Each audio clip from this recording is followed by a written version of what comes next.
What really happened with your host, Mike Rivero. You're listening to the Republic Broadcasting Network, where you'll find out what the Fukushima's going on.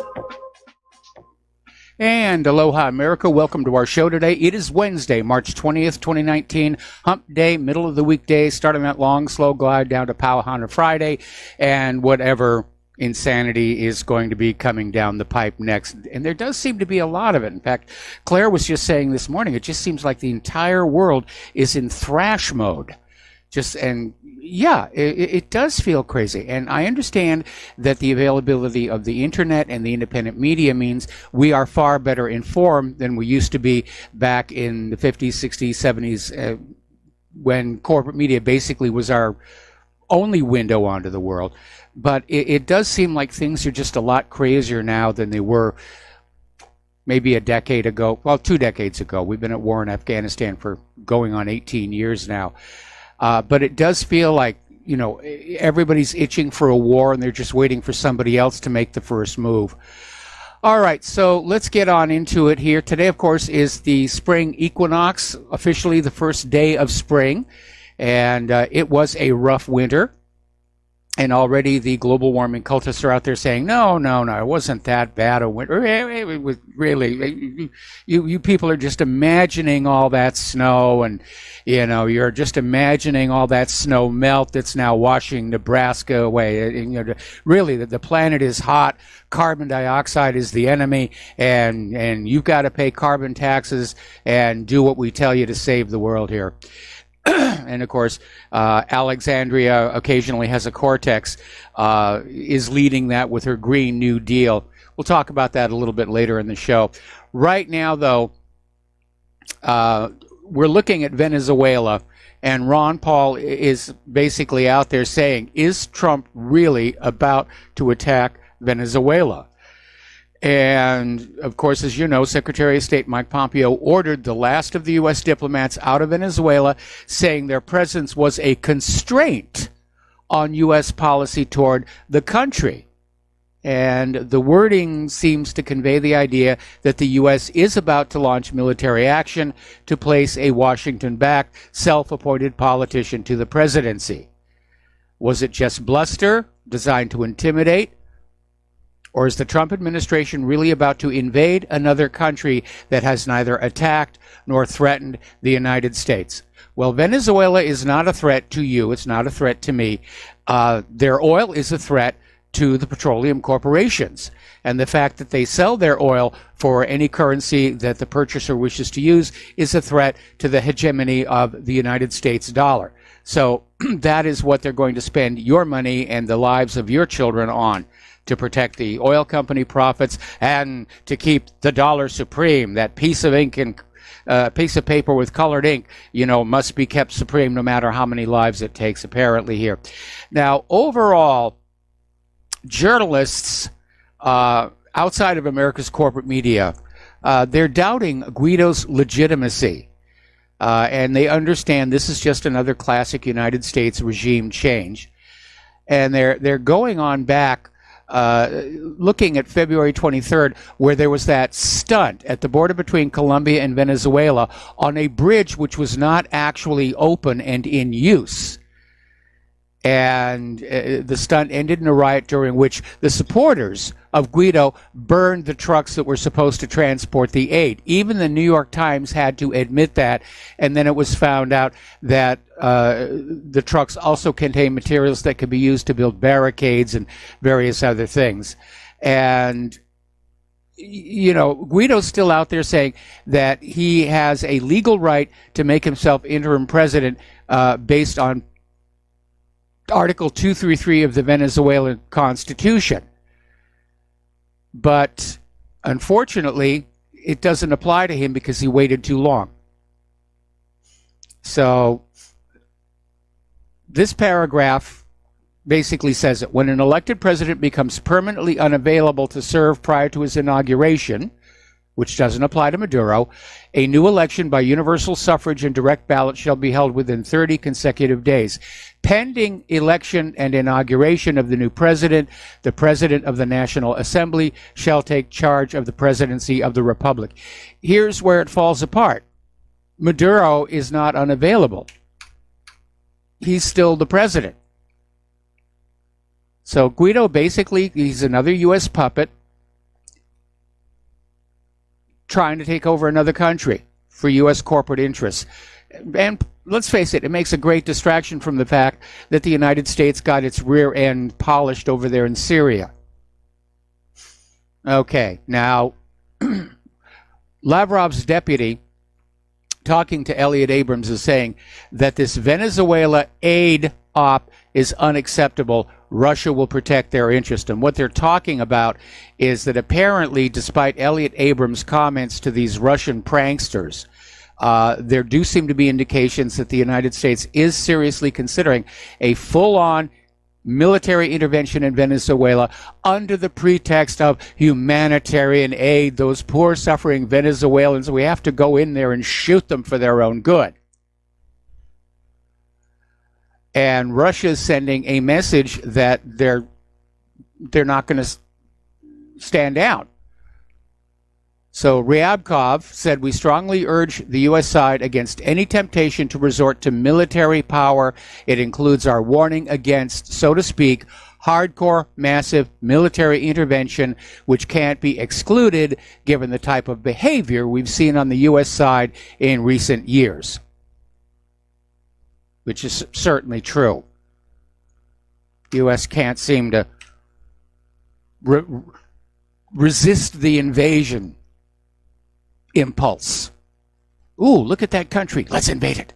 Oh, there's a pretty country over there. Let's invade that one. Let's regime change it. Okay, we're going to do a shout out now to our on-air affiliates who are just now rejoining our network. More videos are coming on out from Venezuela. And we've got one of them up on whatreallyhappened.com. And again, the videos completely undermine this whole humanitarian aid story. There are plenty of products in the stores, and there are plenty of customers who are clearly able to buy these products. And this particular one that I'm looking at, they made a specific point of filming in the middle-class neighborhoods so they couldn't be accused of saying, well, you just went into the rich neighborhoods. Max Blumenthal is also out there with more of his videos saying, it's, you know, the stories that were being told about no toothpaste in the supermarkets and people starving to death and there being huge, huge bread lines. It's just not true. And he's saying there's massive amounts of produce. You know, there's a huge rabbit breeding program because rabbits are a high source of protein. There's a lot of urban gardening going on. Venezuela doesn't need our help. They have not attacked us. They have not threatened the American people or the United States of America. They are a threat to the bankers, the Federal Reserve, and the oil corporations. And that is the real reason.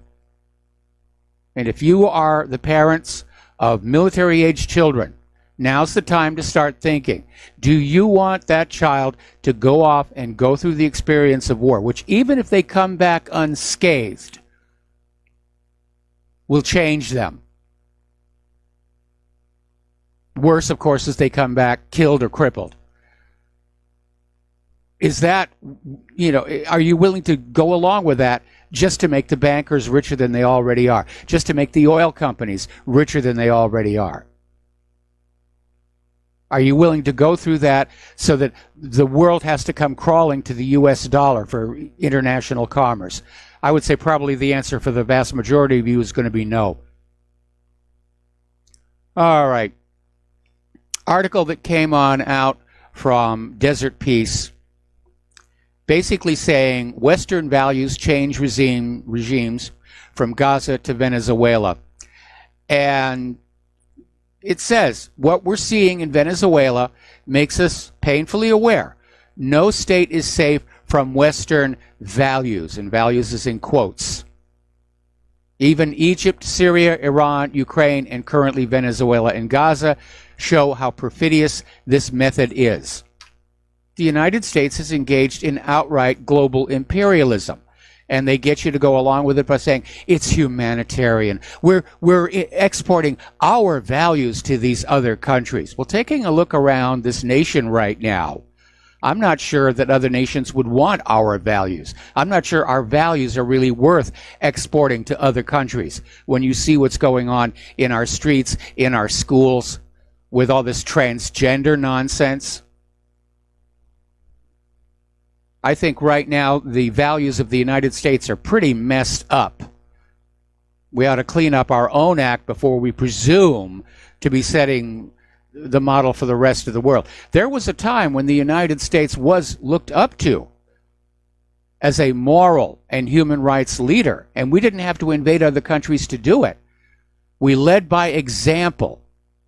We didn't point guns at these other people and say, you will do what we do, as we do it. We didn't have to. Over in Syria, the controversy continues over the April 2018 Douma chemical weapons attack that signaled the end of Jaish al-Islam's occupation. And life in the Syrian city is gradually returning to peace and stability. Now, the Organization for the Prohibition of Chemical Weapons interim report and final report have basically thrown the corporate media into total disarray. There was no sarin found. And of course, the corporate media, oh, Assad used sarin on his own people. Assad used sarin on his own people. What an evil man. We must send your children over there to get him for us, was the propaganda. And they failed to explain why Assad would do something that dumb. I mean, Assad is not a stupid man. He's running a country. And it doesn't make sense. He's winning the war. He was, back then, winning the war. And he realized that any kind of chemical weapons usage would give the United States an excuse to escalate on their side. So for that reason alone, he's not going to do it. And even if he was dumb enough to carry out a chemical weapons attack, why were women and children targeted rather than these U.S.-backed rebel groups? Well, the women and children were targeted to maximize the shock value, to get you by your emotions, to keep you from thinking about, did it make any sense at all? When you do a false flag, it has to have an emotional shock component to it, or people start asking questions. Anyway, the OPCW found that chlorine had been used.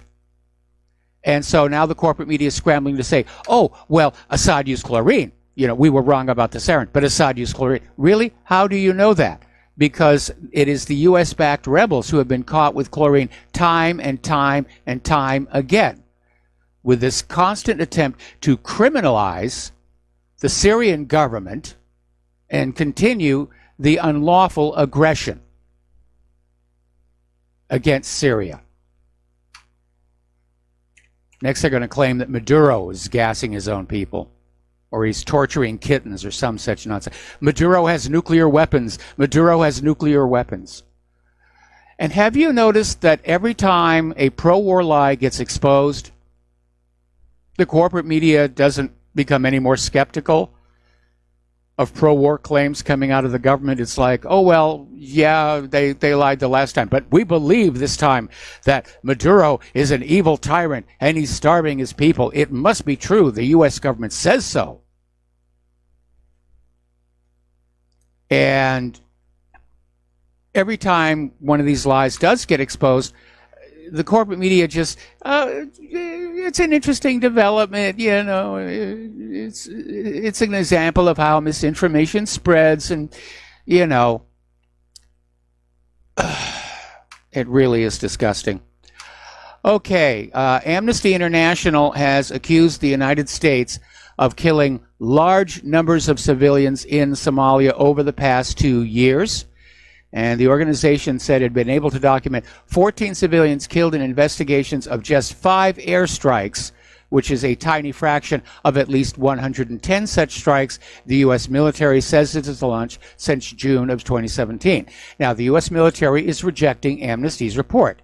It says it has killed 800 militants in airstrikes in Somalia, but has not wounded or killed a single civilian. And if you believe that one, I have some of Saddam's nuclear weapons to sell you. Okay, do you remember this former leader of Bosnia, Radovan Karadzic? And he was thrown in prison for genocide and war crimes for 40 years. And apparently the International Court at The Hague has revised his sentence to life imprisonment. So at least they got one of these murderous bastards behind bars here. It's one less. We need to throw some more of these genocidal tyrants into prison here. Okay, as you know, things have been very nervous down in Pakistan and India. And India has deployed a large-scale naval deployment, including nuclear submarines and an aircraft carrier, which made Pakistan a little bit more nervous. But India has sent a message to Pakistan not to worry. This is not aimed at you. We're sending a message to China. Now, I'm rather amazed that India thinks they could take on China, unless India thinks they're going to be working with a much larger coalition against China. And it does seem like much of the Pentagon budget is aimed at an eventual confrontation with China, along with the confrontation with Russia. I think it would be a mistake, but they don't listen to me. Apparently up in the Kashmir, hundreds of Rohingya refugee children were forced out of government institutions into makeshift schools, and apparently the schools well, they're basically kicked out of the schools, and they're living with this constant fear of expulsion. I wish somebody would settle that down. You know, I think King Solomon was right here. Let's just cut it down the middle. Pakistan gets this chunk. India gets this chunk. Everybody goes back to just, you know, growing their food, farming, manufacturing, engaging in commerce, and just living a pleasant life. Why is that something that our leaders seem to feel we don't deserve? Just leading a pleasant life. Alrighty, we're coming up on elections in Thailand, which is an amazingly corrupt government, even by U.S. standards. And opposition groups attempting to take power and remove Thailand's powerful independent military from Thai politics are receiving extensive, well-documented funding and political support from Washington, London, Brussels, Western corporate foundations, including George Soros Open Society Foundation. Now, the military are running Thailand right now because they ousted the previous insanely corrupt government. And it looks like there's another plan to oust the government of a country and replace it with Western-backed puppets here. Now, Thailand serves as a pivotal regional hub economically and geopolitically. It has the second largest economy in the region and remains the only Southeast Asian state to have avoided Western colonization. Well, by golly, that can't stand. We've colonized the rest of them. We can't have little upstart Thailand just flipping the bird at us like that. Now, Thailand by necessity maintains ties with the West and Western allies like Japan. But it is less than wonderfully obedient. For all these reasons and more, the U.S. has been involved in long-term regime change efforts in Thailand, starting at least as early as 2001, with billionaire and former Carlyle Group advisor Thaksin Shinawatра's ascent to political power. Shinawatra is the one the military kicked out. So what we have is another country that was taken over with a junta. They kicked out the U.S. puppet ruler. Now the U.S. is going in for another try. Got to take a break for commercials. We have a caller waiting on the line, and we will be right back. And aloha, America. Welcome back to our show here. And once again, I feel the need to say thank you to all of you who have already and continue to donate to Republic Broadcasting Network and also whatreallyhappened.com. Because especially with this last year, had you not done so and been doing so, we wouldn't be here. That's the reality. And so we do need you to keep on supporting us. If you haven't donated, now's a good time to step on in. And I realize it's tight for everybody. But like I said before, there's no such thing as too small a donation. I mean, if everybody listening to this broadcast sent in just $5 to Republic Broadcasting, that would really have a tremendous positive impact. We're not a big, giant TV network. We don't have on-air hosts who are making million-dollar salaries. You know, we're on a real shoestring budget here, although in my case, it's a sandal budget. So anyway, if you can help out, please do. And the postal address to send a check, money order, or if you prefer anonymity cash, is Republic Broadcasting Network, 2251 Double Creek Drive, number 302, Round Rock, Texas, 78664. The phone number where you can do a debit or credit card donation or pledge to be a recurring subscriber is 800-724-2719, extension 1 during business hours, extension 3 at all other times. The network thanks you. I thank you. It's teamwork. It's a partnership going on between us all. Okay, we're going to go to the phones here to Joe in California. Aloha, Joe. Welcome to the show. What's on your mind? Aloha, Mike. You know, Mike, I love your work. I probably agree with you 99.99% of the time. Good. But I have to call you out on that story. You reported about Karadzic at the ICC, where he was sentenced to life. The ICC, and I'm sure you know this, is a political weapon used by the West. I mean, the U.S. itself doesn't even recognize its jurisdiction. This is a court that allegedly was responsible for Milosevic's death, the former leader of Serbia, where there was a lack of evidence. They were saying that he was basically allowed to die. He wasn't given his medication. This is a court, and the corporate report did an excellent, he wrote an excellent article about this. It's basically used to go after African dictators and enemies of the West. This man, you've mentioned Karadzic, and there was also Mladic.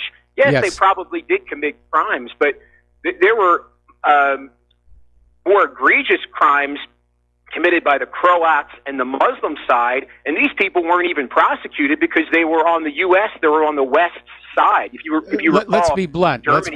They were on the winning side. I mean, if you go back to Nuremberg, you know, where they basically raked the Germans over the coals. But, you know, the Allies had committed equal crimes. I mean, they literally starved German POWs to death. Unfortunately, unfortunately, the winners get to basically punish the losers, and that is not likely to change.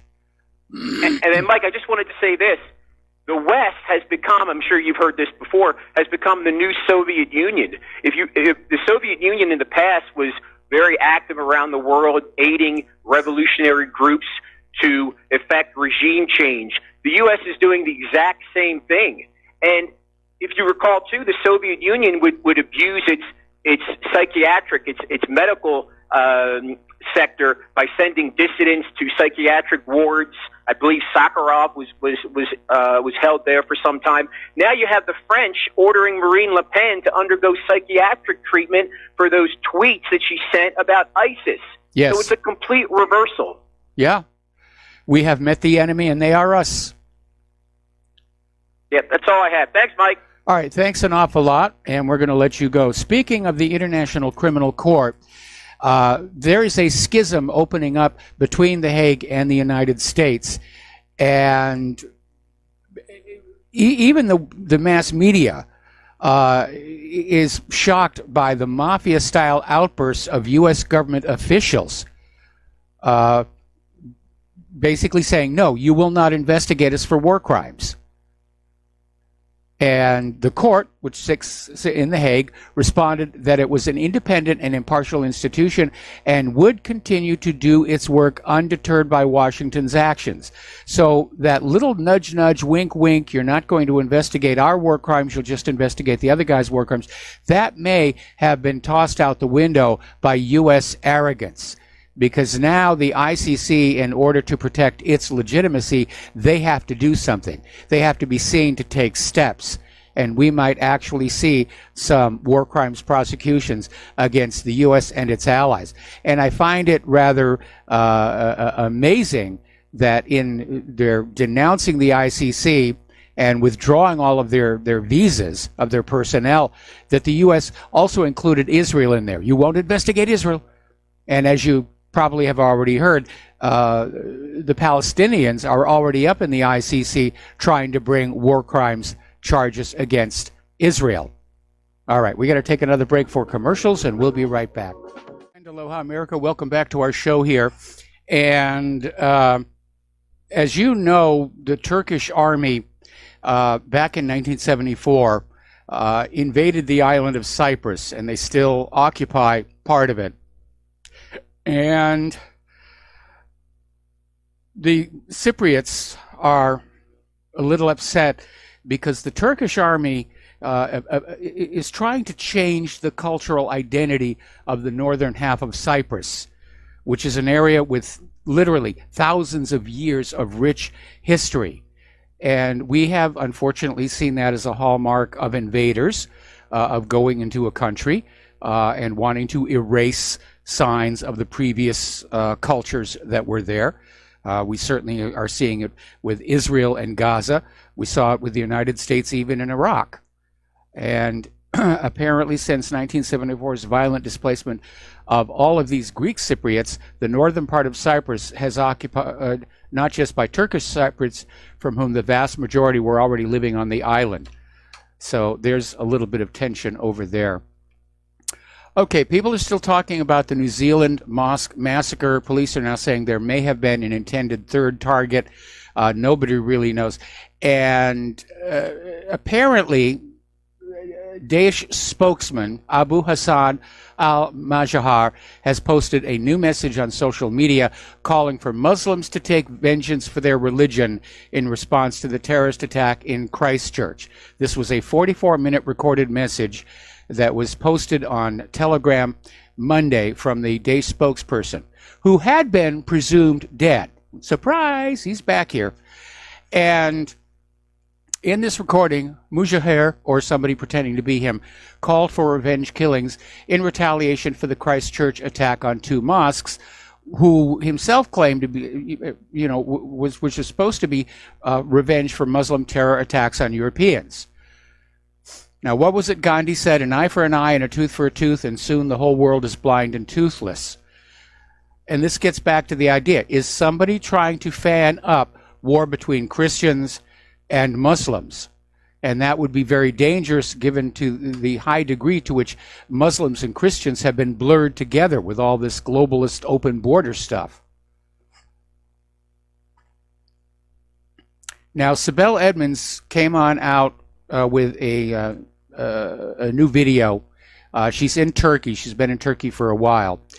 And she's saying that Turkey may be the next hotspot in the Middle East, but she also came on out. She was investigating the New Zealand shooter arrival in the country and how it coincided with a bombing that targeted Jews. And she's asking, what are the chances of one individual's both entries into a country coinciding with these events? And as a matter of fact, I was on the Richie Allen show earlier today, and Richie brought it up that, it did seem this guy was all over the place. He was in all these countries, and at the same time he was in these countries, something ugly happened. So this guy may have been an operative. Is an operative. He's still alive. And they're going to have a show trial, and they'll put him into witness protection. But it would certainly explain the extreme casualness shown on the video when he was just shooting the people. Apparently, this is just the sort of thing he's been doing all along. Now, William Craddock at the Disobedient Media has written an article entitled Evidence Indicates Link Between the North Korean Embassy Break-In and the Christchurch Attacks, which points to evidence that a paramilitary group was involved both with the Christchurch massacre and while the corporate media is only naming the single suspect, Brenton Tarrant. We need to remember he was arrested with other suspects, a total of 4, 3 men and a woman. And Disobedient Media's article says that Tarrant and his group likely have professional military connections. And that seems to make sense because yesterday we were reporting on the fact that Australian police had located where this Tarrant had bought some of the guns that he had in his car, but they couldn't identify where he got that military-style rifle that he actually used in the shooting. So the official narrative is being pushed, crazed lone nut assassin.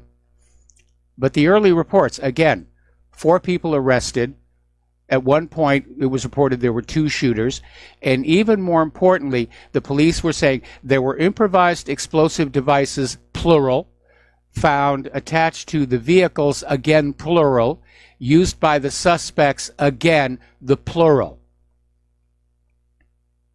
So it does look like there were multiple people involved. And New Zealand is trying to just slam this whole thing down. I mean, to the point where the president of New Zealand got up in Parliament, or the Prime Minister rather, and basically said, I'm not even going to say this guy's name anymore. He should just be erased from the face of the earth here. Jim Stone is writing the fact that New Zealand has ID'd everybody who saved that Christchurch live stream and arrested them without bail does mean they have something to hide. And it's insane. Why are they so obsessed about this? Why are they so worked up about people having copies of this that they're going around arresting people who have it?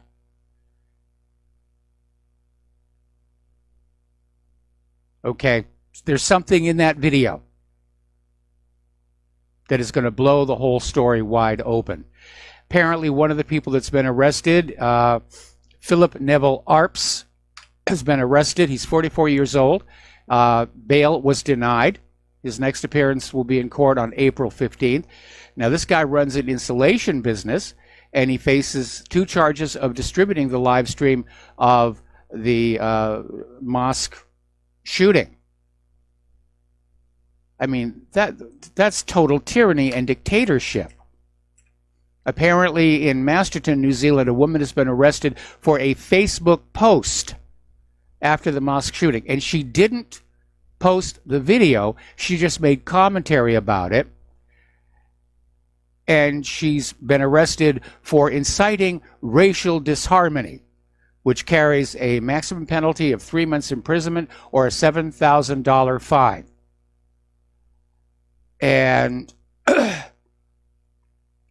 Senior Sergeant Jennifer Hansen said the Facebook post upset a number of people because it referred to the events at Christchurch. So I guess they've all become hypersensitive, easily offended, easily shocked snowflakes down in New Zealand as well. Yeah, okay. I mean, we're about to enter a global recession. How are all these hypersensitive, easily wounded people going to get by? They need to toughen up here a little bit.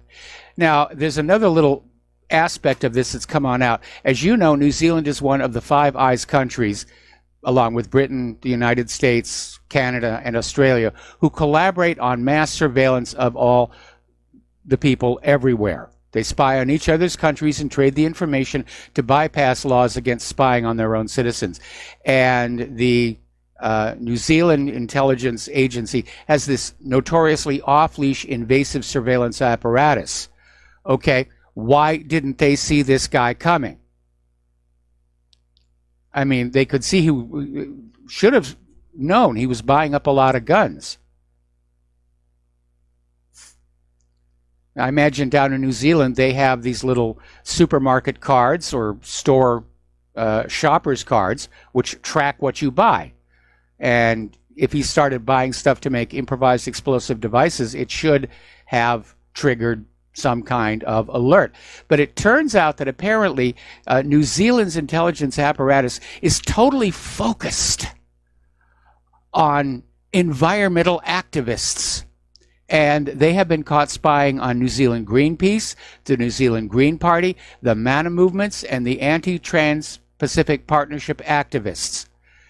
And New Zealand was also caught giving private corporate spies access to its national surveillance data to help them hunt down and neutralize activists. Apparently, the New Zealand police also abused these records, accessing them without a warrant on thousands of occasions to spy on Kiwi activists. And so this shooter just slipped on through, which kind of, wasn't that the whole point of all this spying? We're going to catch the bad guys before they do bad things.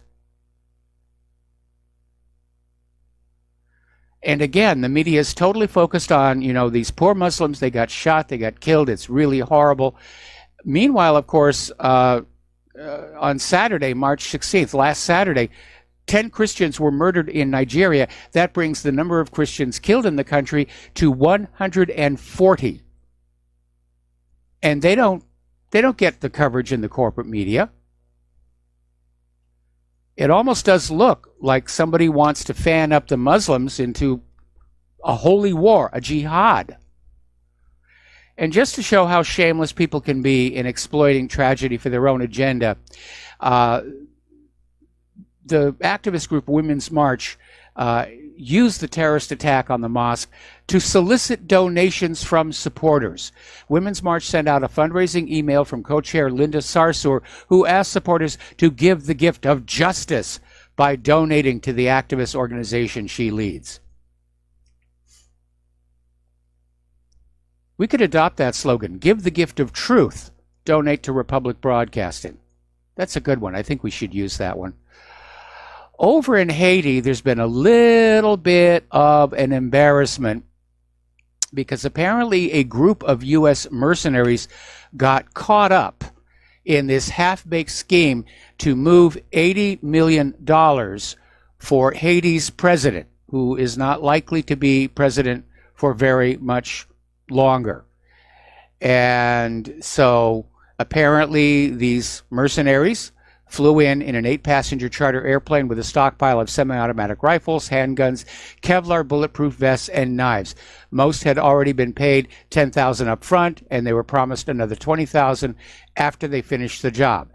They were met at the airport with a trio of politically connected Haitians. And they were whisked through the airport, avoiding customs and immigration agents, so they could just walk on in with their guns. So apparently it was too good a deal for the band of semi-employed military veterans and security contractors to turn down. But there'll be fallout from this one as the story gets on out there.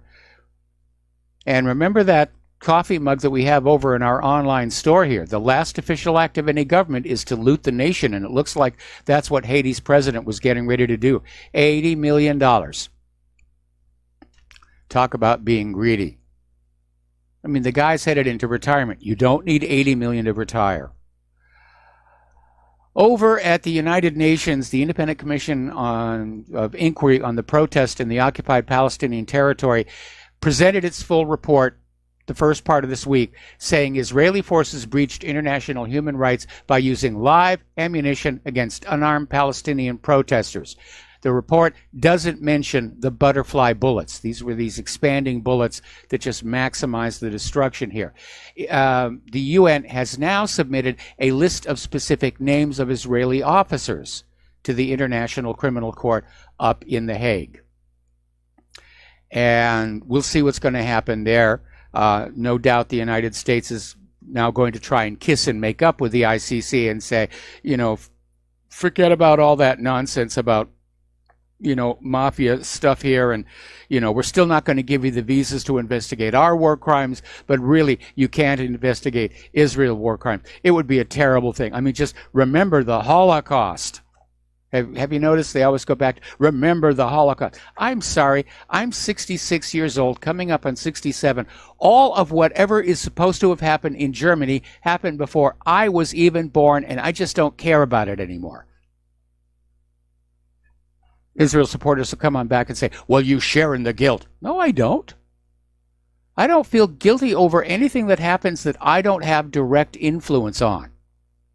This whole collective guilt nonsense, whether it's used by Israel or whether it's used by the reparations people, it's nonsense. It's just another manipulation.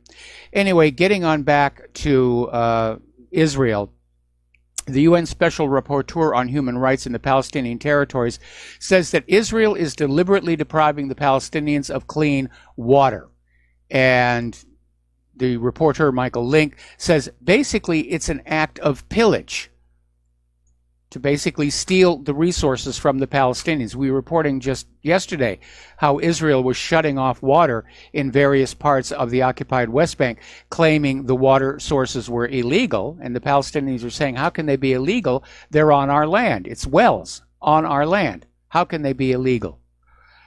But again, apparently the UN is taking notice of the fact that Israel has a policy of usurping Palestinian natural resources and that it's robbed the Palestinians of vital assets.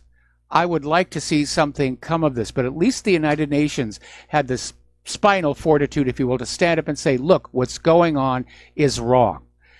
Israel, of course, is ignoring it. They're saying, oh, you anti-Semites, you Jew haters, Nazis, Nazis, Hitler, Hitler, Hitler, Holocaust, Holocaust, Holocaust, Holocaust. And Israel just announced that they're going to begin the construction of 840 new illegal settlement units in the West Bank. And they're designed to attract young settler families to the second largest Israeli settlement in the occupied West Bank. And the project will include shopping malls, education facilities, parks, and attraction sites serving the new illegal Jewish community. Now, Mayor of Ariel, Eli Rivero, said that the settlement project came in response to the killing of an Israeli soldier and a settler near the illegal settlement, which is built on the occupied land of the Palestinian city of Salfit. So basically, Israel's attitude is, we're going to build an illegal settlement, and if you fight back against us, we'll just build another illegal settlement. That's the way it's all going to work here. Now, over at the United Nations, apparently Israel has set up a photo exhibition, or is about to, showing its humanitarian work around the world, for everywhere except, of course, for Palestine. And it's just a blatant propaganda effort to try and polish their image ahead of any possible UN votes regarding Israel's behavior. We're going to take a break for commercials, and we'll be right back. And aloha, America. Welcome back to our show. And we're talking about Israel's public relations outreach, which has always been very intense. They're always out there, basically promoting the Holocaust and, Jewish suffering and Jewish victimhood. And apparently, along with this photo exhibit that they had at the UN, Bet Salam is out there saying that Israel's claim of investigations into these atrocities being committed against the Palestinians are a whitewash. And they're designed to perpetuate the killing in Gaza. And B'Tselem issued a position paper explaining that Israel's promise to investigate 11 incidents in which protesters were killed is just propaganda. He called it a tapestry of lies. And basically said that announcing investigations is a standard ploy that Israel uses to ease international pressure whenever its unlawful policies elicit criticism. And that's true here. Now, Israel yesterday asked 26 countries for support against a United Nations vote that singles out its violation of international human rights and humanitarian law in the occupied Gaza Strip. So apparently they're already out there lobbying the UN members to vote against the war crimes bill. And apparently Foreign Minister Yisrael Katz wrote a letter to the countries not to vote in favor of Israel's alleged violations against Palestinians demonstrators that could be covered by war crimes and crimes against humanity at the UN Human Rights Council. And he said the UN report ignored Hamas rockets and lacked understanding of the security concerns of Israel. Well, you know, you did steal their country, basically. And that's another one of Israel's pieces of propaganda. There never was a Palestine. Remember Golda Meir always used to say, there was no such thing as Palestine. And then a postcard surfaced that she had mailed that indicated it was sent from Palestine. Apparently, over in the Shufat refugee camp in occupied East Jerusalem, Israeli bulldozers demolished an under-construction building that was supposed to be a school. And dozens of the Israeli soldiers escorted bulldozers into the refugee camp, surrounded the Al-Razi school, went up on rooftops of nearby buildings, drones were flying overhead, and then the bulldozers demolished the building. And the Israeli forces fired rubber-coated steel bullets toward locals. So that's probably one of the reasons why Israel really hates the independent media. The corporate media never covers any of this stuff. The corporate media is totally controlled by Israel, the same as our Congress. And the independent media represents the people of the world breaking free from the matrix. It's another reason you should be supporting Republic Broadcasting. Over in Great Britain, at King's College London, pro-Palestine students... there's the music. We got to take a break for station identification. I'll do this story after we come back. Aloha, America. Welcome back to our show. Hour number 2. The phone lines are open, 800-313-9443. We've got a couple of callers waiting, but I do want to finish up this story here. Over at King's College London, pro-Palestinian students were denied access to the university during a visit by the Queen. And this is, of course, coming one day into Israeli Apartheid Week. The Queen had stepped out to thronging crowds to open a refurbished building at the university's Strand campus in central London. These pro-Palestine students missed classes. Some of them missed exams, which is really very, very critical for them. And it's not like they did anything or presented a threat to the Queen, but apparently being pro-Palestine is now considered a security threat by the British government. Okay, let's go to the phones here. James in Sacramento. Aloha, James. Welcome to the show. What's on your mind? Hey, Mr. Michael. Two things, and this is just always gets me. George Soros. And, I've seen these things on TV, the History Channel, the American Hero Channel, and then they show how the Israelis hunted down all of these Nazi collaborators and, put them all into a judicial system and, brought them to justice, Yes. And no one mentions George Soros. Isn't it amazing? I mean, he's actually admitted on TV. He helped the Nazis hunt down Jews. Yeah. And he made actually round. That's where he got all of his money. Yeah, exactly. So I'm kind of wondering where he got his inside coverage. Where he had somebody doing a CYA on him. It just blows my mind how he got away with what he did, and he's still out there doing what he does. Yes, it does. It does raise questions. I mean, Israel traditionally has shown immense hostility to anybody who collaborated with the Nazis, but apparently not Soros. I guess when you have enough money and you're sharing it with Israel, you get off scot-free.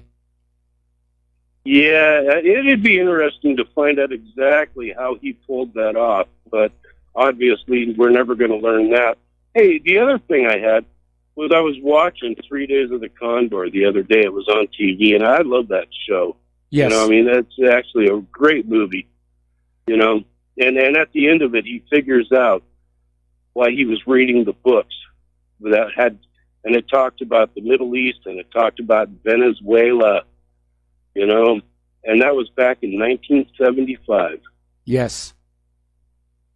And it was about oil. It was always about the oil. Yeah. Yeah. And I mean, it's intense, especially at the end, you know, when, what is it, Cliff Robertson? Yes. He tells him, so what if they don't print it? You know? Which we know today would be the likely outcome. Yeah. Yeah, it just blew my mind, you know, and you got to respect, what's his name, Max von Sydow. Yes. He comes into the room with the, and he shoots the guy in the head and makes it look like a suicide. I mean, it was just so hilarious how they portrayed all of that, you know, just this dirty politics and whatever you want to do, you can get away with it if you've got the right people doing the work for you. I just had to laugh. I was, you know, I haven't seen that movie in a few years. And, you know, and one of the things that blew me away was when he talked about Venezuela, you know. Yes. Well, I mean, even back then, it was known Venezuela had a lot of oil. They were a major oil exporter even back then. It just blows my mind, you know, how you know, we forget a lot of stuff, you know, and yet it winds up. Well, what is it they say? If you don't learn anything, you're going to be bound to repeat it. Those who refuse to learn from history are doomed to repeat it. Exactly. Yeah. So anyway, that was it for me, man. And George Soros was somebody I just can't believe that the Israelis, with all of their hunting down of all these people, have never said a word about George Soros. It does beggar the imagination. I mean, you know, Israel is so desperate to keep this whole Nazi thing going.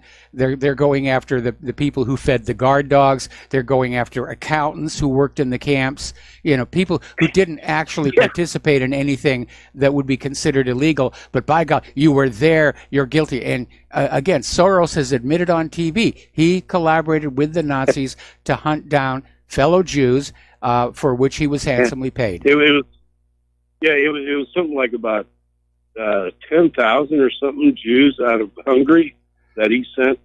Yep. You know, and he collected all of their wealth. He's, we'll give it back to you when you get out of prison. Yep. That was bad stuff. That was the part that makes me laugh so hard. Is that, I mean, seriously, he just totally smoked them, man. And you know, you look at our politics today, and that's kind of like where they. Well, I think there's something else there. I mean, I'm sure he's in bed with the CIA. They may have brought him over here during Operation Paperclip.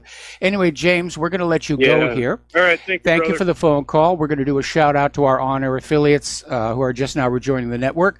And we're going to go back to the phones to Joe in Tennessee. Aloha, Joe. Welcome to the show. What's on your mind? Well, a quick comment on George Soros. I mean, the guy's a hugely wealthy financier tied in with the Rothschild family, so I'm sure he's got his Zionist connections, and of course the Israelis aren't going to go after him.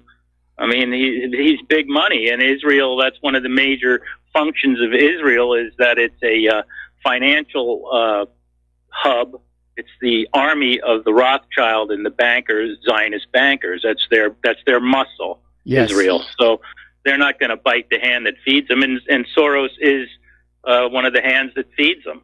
I mean, he's the one, you were talking about Thailand earlier, he's the one that broke the Thai baht back in the 90s, and they hate him over there. Yes. Yeah, they do. In fact, I think probably there's very few places outside of elite power circles where Soros is liked. I think he's hated pretty much all over the world. Certainly in all these countries where they've got these open borders problems. And, apparently we had a technical glitch. And we lost Joe. So let's move to Jim in Chicago. Aloha, Jim. Welcome to the show. What's on your mind? Newspaper from Greece. And there was an article that stated Today in Jerusalem, the Prime Minister of Greece, the head of Cyprus, the United States Secretary of State, and Netanyahu are meeting to talk about security and energy in the Mediterranean. Now, when you were talking about Turkey, because right now there's a lot of tension between Greece and Turkey, and plus on Monday, Trump called the head of Greece. And I'm wondering, are these guys planning on doing something? Well, again, it's all about the oil here, and I think that the United States is going to basically recognize Israel's sovereignty over the Golan, which has got a lot of oil and gas underneath it. But I think the wider issue, and the reason that Cyprus is involved there, is that Israel is trying to change the rules on how you determine a nation's territorial waters. And what they want to do is sort of spread out and grab a larger part of the eastern end of the Mediterranean, where there is known to be a lot of oil and gas. And I think that's probably the agenda. Okay. Well, also, doesn't the United States have a military base or an Air Force base in Cyprus? I believe that they do. They've got bases everywhere. Well, that's true. Okay, Michael, I'll let you go. Take care. All right, thanks an awful lot. We're going to switch over to Tom in Florida. Aloha, Tom. Welcome to the show. What's on your mind? Good day, Michael. Yeah, Michael, let me ask you a question. Maybe you can answer this. The million illegals that are supposedly supposed to be deported out of the country, what's going to happen with them? How did they get able to stay here? I mean, this is unbelievable. And now they're reporting that a million of them or more, maybe 2 million, already have the deportation orders to get out of here, and they're still here? Yes. What the hell's going on? Well, the liberal Democrats are basically blocking everything that can be done. Liberal judges are throwing up legal barriers, and it's all about stealing the 2020 election. Now, over at Judicial Watch, Tom Fitton came out the other day saying, pardon me, they estimated some 900,000, almost 1 million illegal immigrants voted in the recent midterm elections. And with that many guaranteed Democratic voters, if you locate them carefully, you put them into the just slightly red districts, just enough of them to turn slightly blue, then you can start taking over seats in the House of Representatives. And I think that's what happened in California, which is a traditionally Republican state, or has been. And then all of a sudden they had, I forget how many, but quite a few of their districts flipped from Republican to Democrat, and they loaded up the House of Representatives. And they're going to try again in 2020. Well, yeah, you're absolutely right, Michael, because what's going on with this is mind-boggling to me, because there in South Florida, I know that's happening. It's happening in California. When I heard Hannity a couple months ago say there's almost 6 million illegals in that state alone, which was the state of Ronald Reagan and Nixon, I mean, this is mind-boggling what's happened here. It is. It's beyond comprehension, to tell you the truth, because now you have the election coming up. You have the media. Look what they did to Judge Janine Pirro talking about the Muslim woman. They fired her. I guess they fired her. I don't know what they did to her. No, it's a 2-week suspension. They got rid of her. It's a 2-week suspension. Okay, well, Michael, she's probably the only one that's on the major idiot box. I call it the idiot box, that actually can tell you was speaking truth to matter. And, well, let's not forget Tucker Carlson. Tucker Carlson, well, but Judge Janine hits it right out of the park. And, look at Michigan. I'm telling you, they're going to go with Sharia law there in the next 20 years. You'll see. It's unbelievable.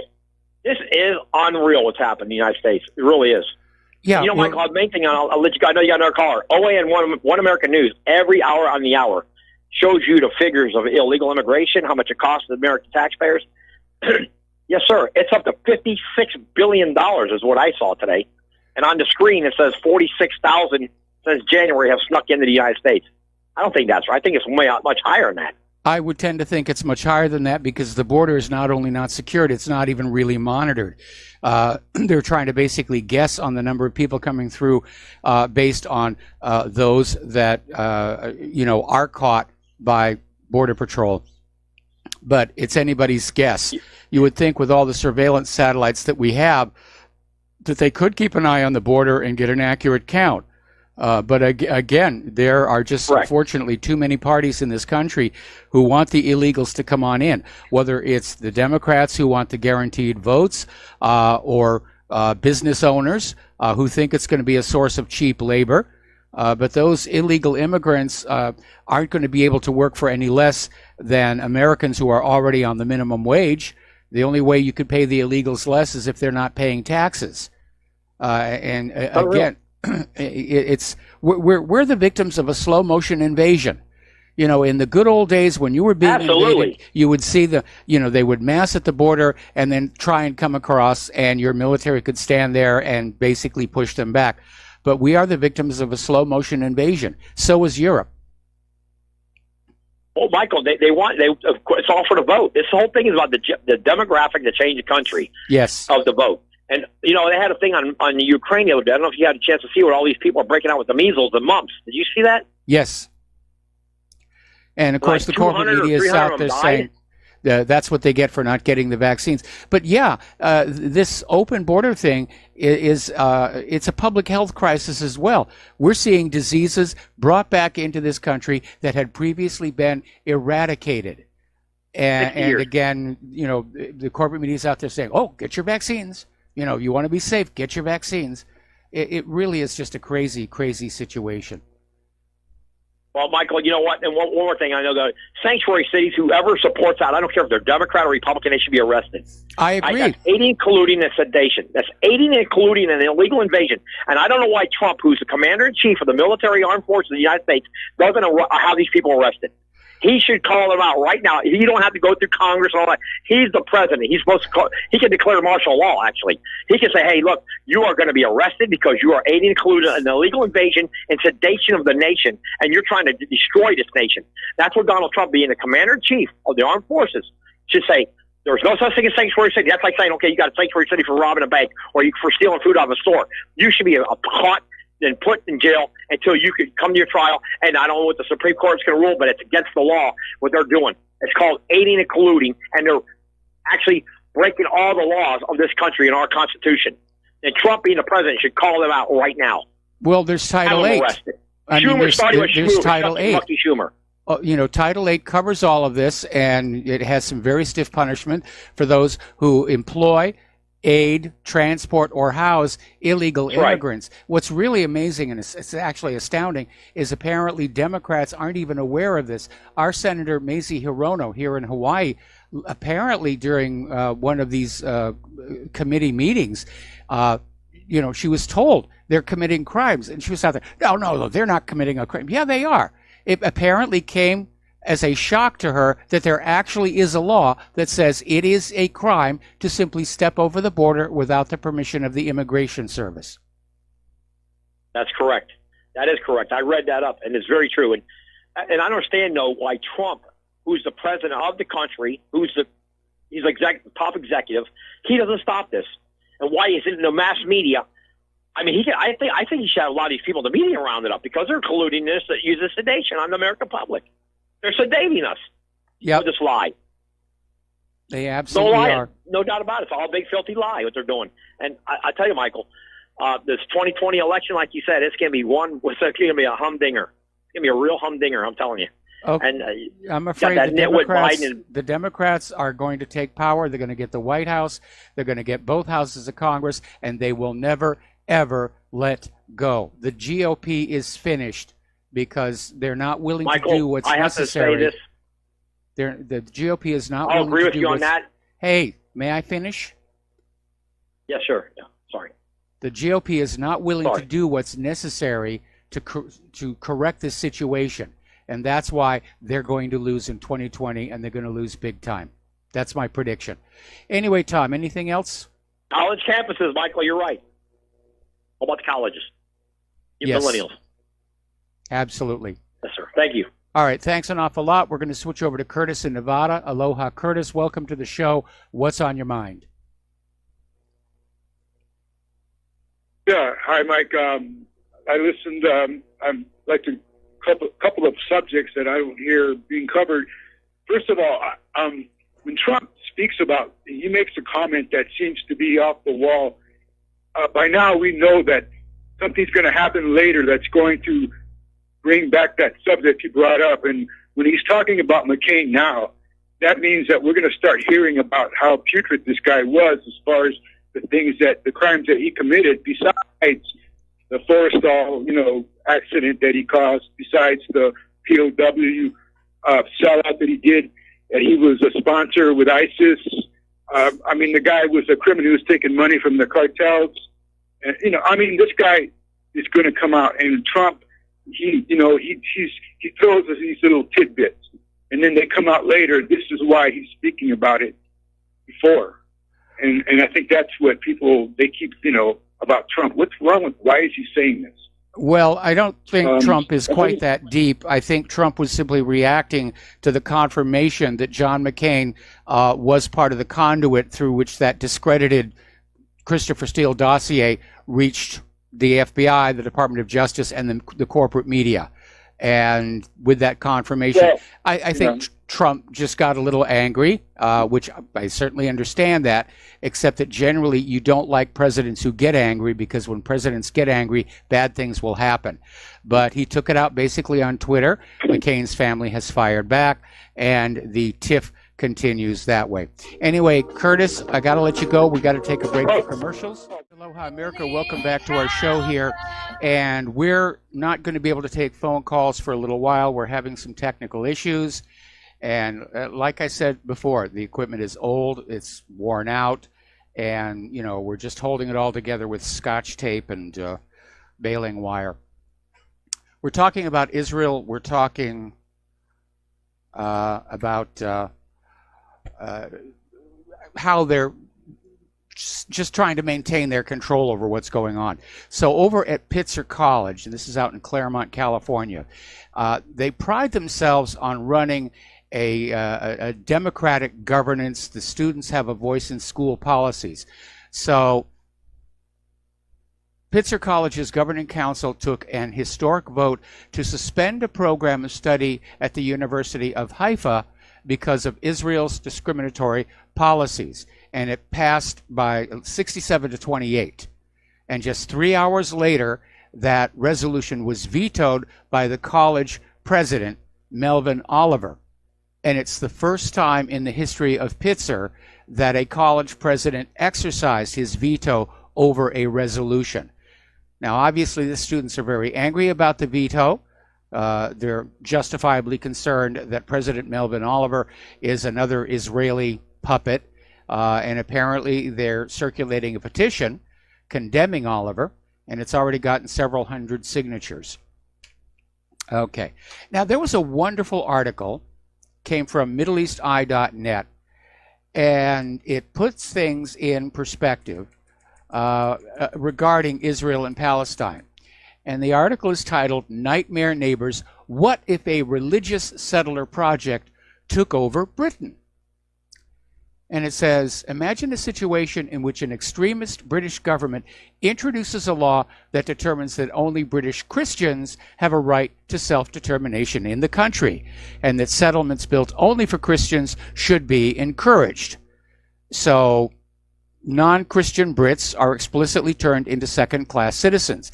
Communities with majority Christian populations set up admissions committees to which those wishing to move need to apply for admission, which can be refused. One morning you wake up, you look out your window, only to find that a group of strangers have forced their way into your back garden, cordoned part of it off, and started digging. You challenge them, and they tell you this is Christian Britain, and as Christian Britons, they can build anywhere because this land is ours. And you politely ask them to leave, but they refuse. Instead, they lay foundations. A truck brings in a mobile home into which they move. You try to rip out the fence they've set up, but a couple of burly armed security guards appear, threaten you, and move the fence further toward your home so they can set up their caravan and toilet. Now, obviously, what this article is talking about is Israel's recently passed basic law. Not to mention Netanyahu's comment that Israel is a nation only for the Jewish people. And, of course, the way that Israel is constantly nibbling off bits of Palestine. And it does put it in perspective. How would you feel if it happened to you?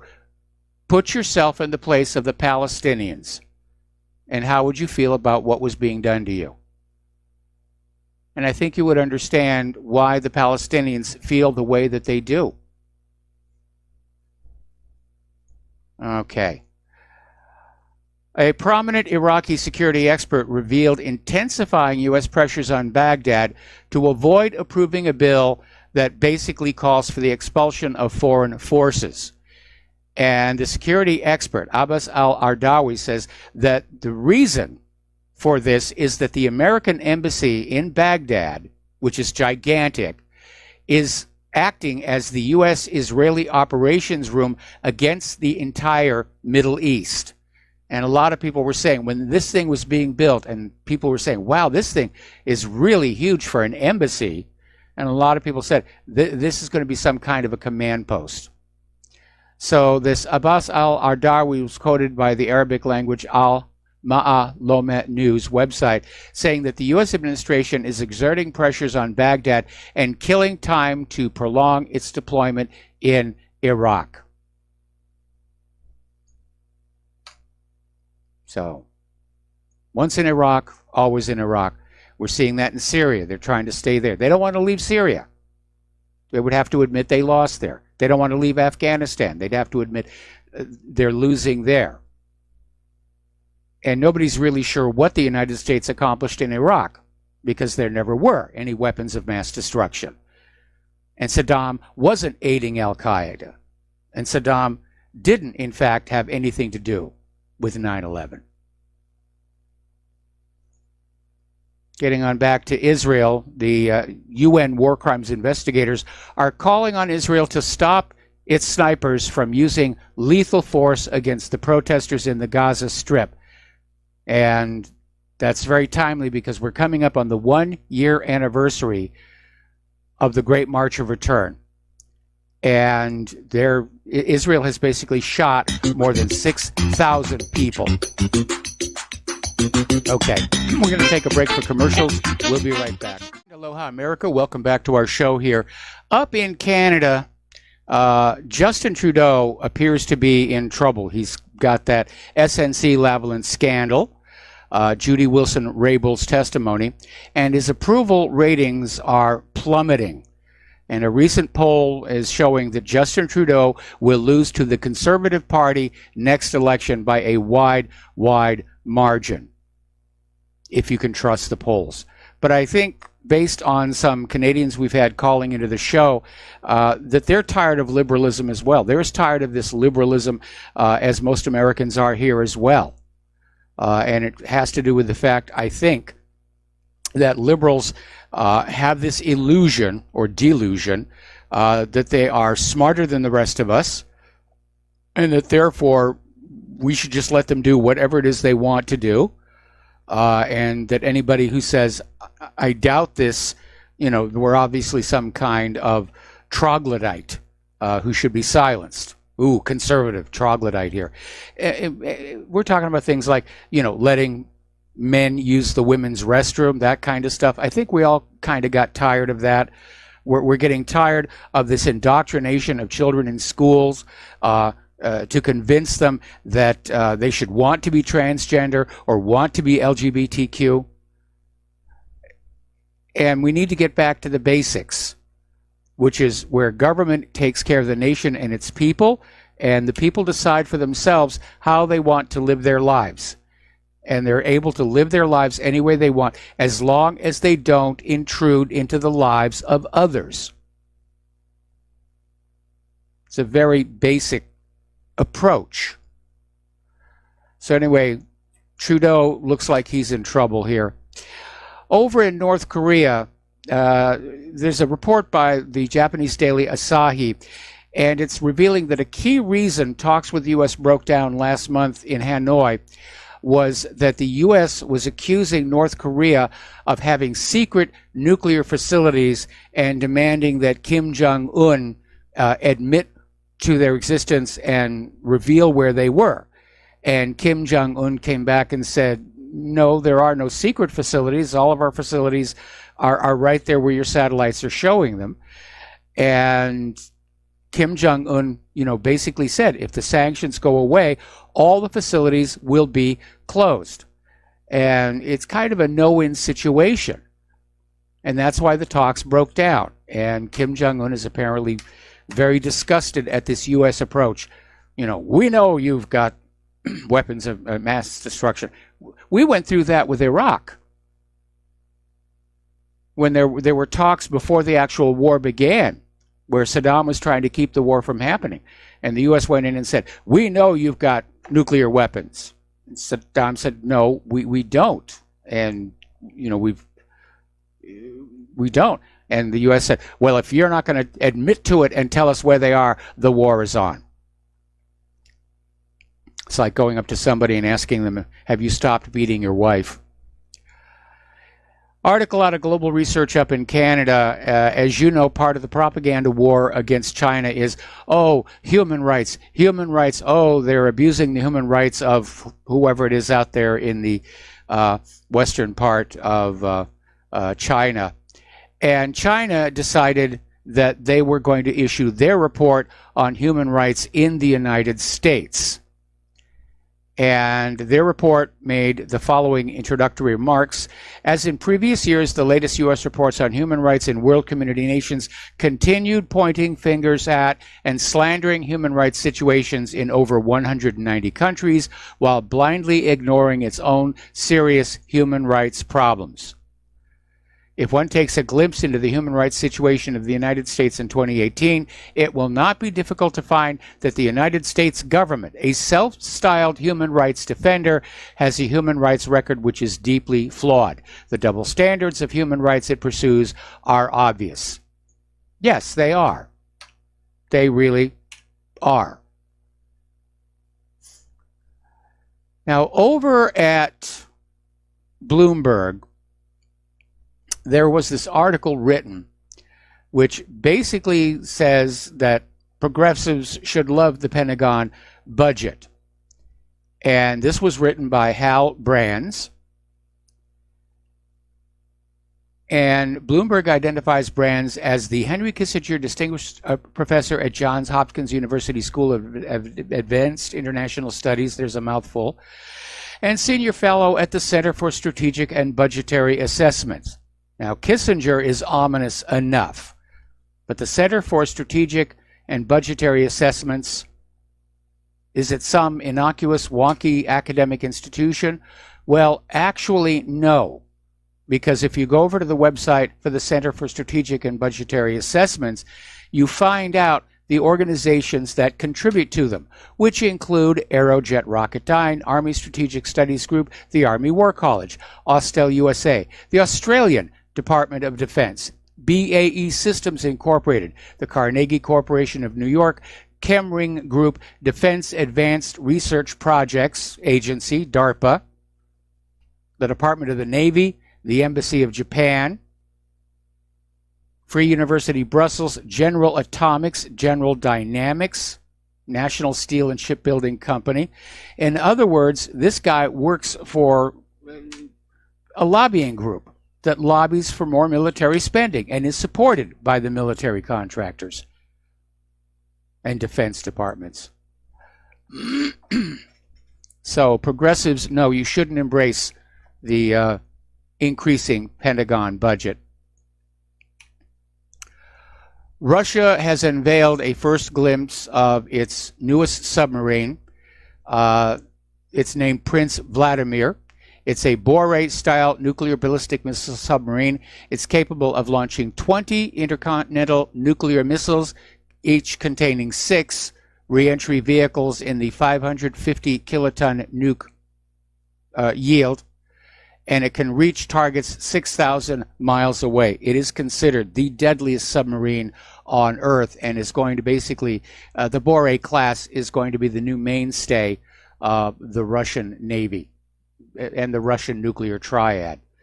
So that is some nasty stuff. Anyway, the Prince Vlad is on sea trials in the Arctic right now and headed for deployment. Okay, not too long ago, as you probably remember, Ilhan Omar basically got up in Congress talking about the influence of AIPAC on American politicians, for which she was soundly thrashed by members of Congress, most especially Nancy Pelosi. You know, how dare you? And Pelosi apparently exerted pressure on Omar to get her to apologize. How dare you say that AIPAC influences American politicians? American politicians are looting the United States to give to Israel out of love, out of a sincere desire to help Israel. Well, Nancy Pelosi, kind of undermining her own arguments and validating everything that Ilhan Omar said, is now confirmed as a speaker at the upcoming AIPAC conference. Okay. Tucker Carlson is out there. He's commenting on what is supposed to be the upcoming release of the final report of the Mueller investigation. And he's basically saying the dossier claims were fake then, they're fake now. And I think everybody is scrambling to try and figure out what they're going to do when this report comes out, because internal leaks are suggesting there isn't much in it outside of hearsay, rumor, and innuendo. There is no actual proof of a Russian collusion with the Trump campaign. They came up absolutely empty.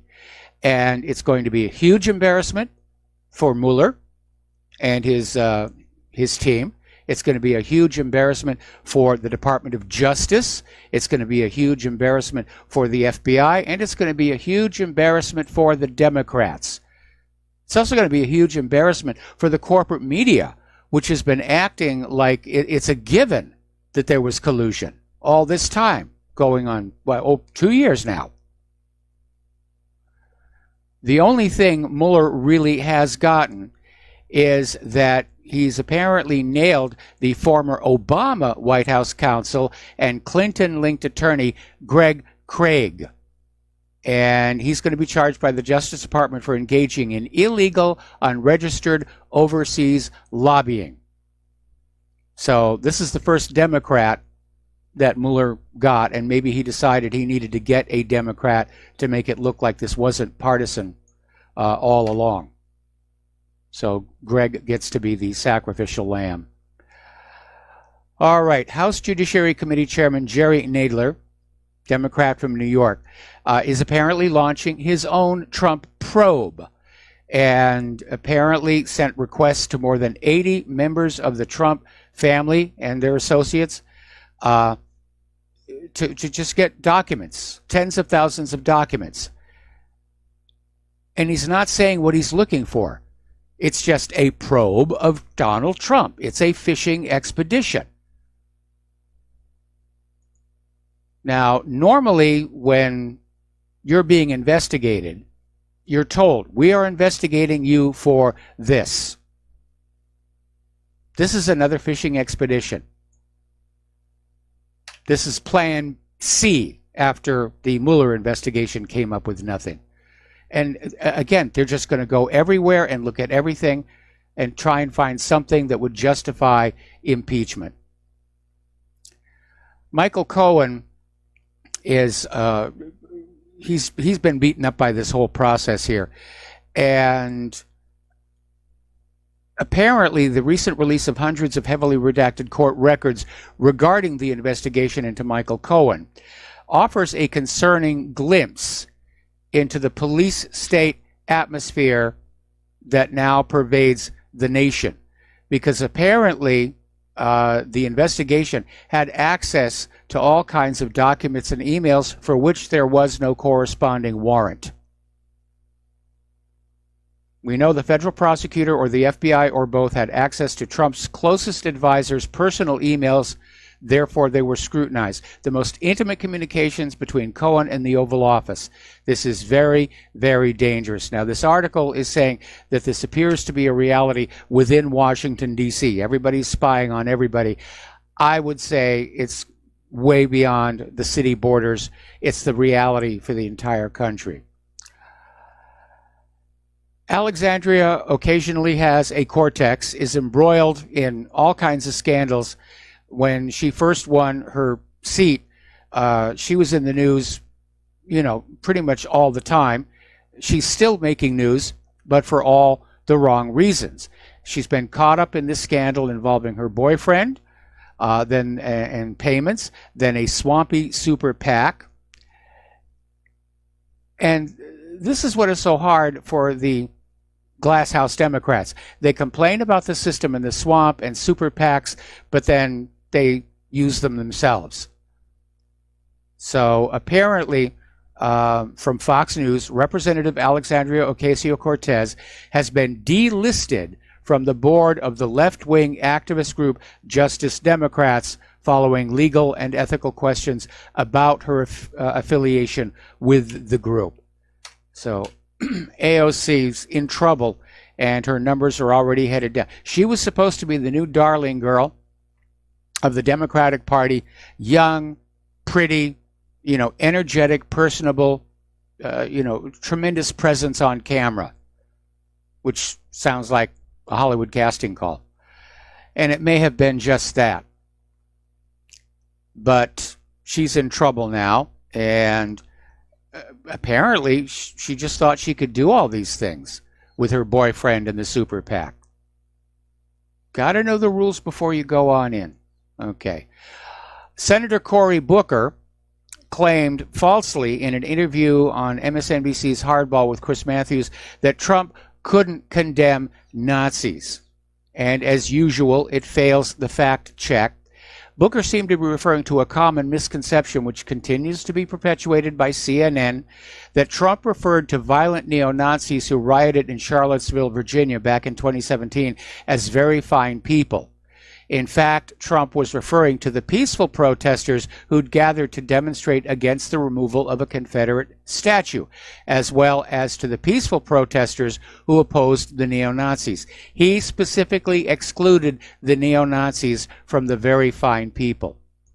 But you know how politicians of the corporate media work. They'll take something, twist it around, present it as a fact, and hope that you have not got the raw data to say, hey, that's another pile of bovine excrement. All right. Thomas Frieden is out there. He supports Israel. And he made an odd comment. He said, I am not dual loyal. I always put America first. But I want to see Israel thrive just like many Irish Americans, Italian Americans, and Indian Americans and others feel about their ancestral homelands. Okay, Tom, Israel isn't your ancestral homeland. You were born in Minnesota. Your parents also lived in the United States. Wherever your grandparents came from, Israel didn't exist at the time. The only ancestral homeland in that part of the world is Palestine, which they're trying to erase from the maps here. There may be a new entry in the Clinton dead bodies list. This is being reported in the Daily Mail. And it's about Alan Kruger. He's a former Obama and Clinton advisor who reportedly committed suicide this last weekend. And it came as a shock to everybody who knew him. Now, Kruger was 58 years old, had a new book coming out in June, and was still a member of the faculty at Princeton University in New Jersey. And everybody is saying he didn't have a reason to commit suicide. But, oh yes, it was suicide, absolutely. No further details surrounding his death have emerged. But it does feel like it was another piece of wet work. Okay. The other day we were talking about how CNN won this First Amendment award, despite their habit of crushing down independent media here. Now they've won another one from the USC Annenberg School for Communication. It's the Walter Cronkite Award, and it was awarded for the Parkland Town Hall, in which the NRA spokeswoman Dana Loesch was booed and called a murderer. Got to be careful about those people with gold things on the wall. We'll be right back. And aloha, America. Welcome back to our show. And over in our control room, Mike is working as hard as he can to get our phone system back up and running. But again, a reminder, the equipment is old. It's worn out. And we need you to support Republic Broadcasting if we're going to stay on the air and be able to take phone calls. I mean, that's what it's come down to. So, oh, and Mike just said he's got another piece of equipment causing problems too. Well, one at a time, Mike, one at a time. Let's get the phone system replaced. Okay. The other day we were talking about how Donna Brazile, the disgraced former temporary chair of the Democratic National Committee, had landed a gig on Fox News. Fox News is swinging hard liberal, unfortunately. We don't really have a good conservative news outlet anymore. It's all liberal. So, and apparently now, former Speaker of the House Paul Ryan has been named a board member of Fox Corporation, which is the new parent company of Fox News. And this is all tangled up with that new deal where Disney has come on in and bought them. And if Disney is buying them, they're going to go even more hard left. So apparently, anyway, so let's talk about the economic news here. FedEx is warning of a global slowdown, and they're predicting that basically on their traffic numbers. Fewer people are shipping things through FedEx. They're not the only ones who are reporting it. Other shipping companies like UPS and they're all saying the same thing. The volume of shipping is going down, and that's a bad, bad, bad sign. And I know the experts are saying the recession is going to hit in 2020. I think it'll be here before the end of the year because I'm seeing the signs all around. Apparently, in February, single-family housing authorizations, meaning mortgages, dropped 5.8% over the same time the previous year. All right. Another mysterious death here. This is a J.P. Morgan managing director, and he died suddenly, unexpectedly, has links to other J.P. Morgan deaths. And the article says, when you're the largest bank in the United States and you've been compared to the Gambino crime family in a book by 2 trial lawyers, when you've pled guilty to 3 criminal felony counts brought by the United States Justice Department in the past 5 years, when you've paid over $30 billion in fines over charges of crimes against the public and investors against 2008, and when you've had an unprecedented string of employees leaping to their deaths from buildings, dropping dead at home or on the street, and 2 alleged murder-suicides by employees all in just the last 5 years, one might think law enforcement might show some interest, especially since this employer holds tens of billions of dollars of bank-owned life insurance on their workers, meaning when these people die, J.P. Morgan gets the death benefit, not the family. Got to take a break for station identification. We'll be right back. And aloha, America. Welcome back to our show, hour number 3. Well, actually, the phone lines are still down. I shouldn't say that. Hopefully they're going to be up before the end of the hour and you can get in with your phone calls. But as of right now, it's just me speaking into the ether. We're talking about the economic news here, and China's Minister of Commerce, Zhong Shan, has underlined that Iran is considered a strategic partner of China in the region, saying that Beijing is interested in the further development of economic and trade ties with Tehran. And this is, again, a result of all these sanctions brought by the United States against Iran regarding its non-existent nuclear weapons program. They're driving Iran out of the U.S. sphere of influence, out of the U.S. economic sphere, and over to China. And China's taking advantage of that. This whole project for the new American century, it's a failed project. Everything they've done got mucked up. We mucked up Iraq, we messed up Syria, we've messed up Afghanistan. Everything that they're doing is driving countries away from the United States and toward Russia and China, or just going off and being their own little sovereign nation. And the United States has lost its reputation of standing for human rights in the world. We're not respected anymore. We're feared. That's not quite the same thing.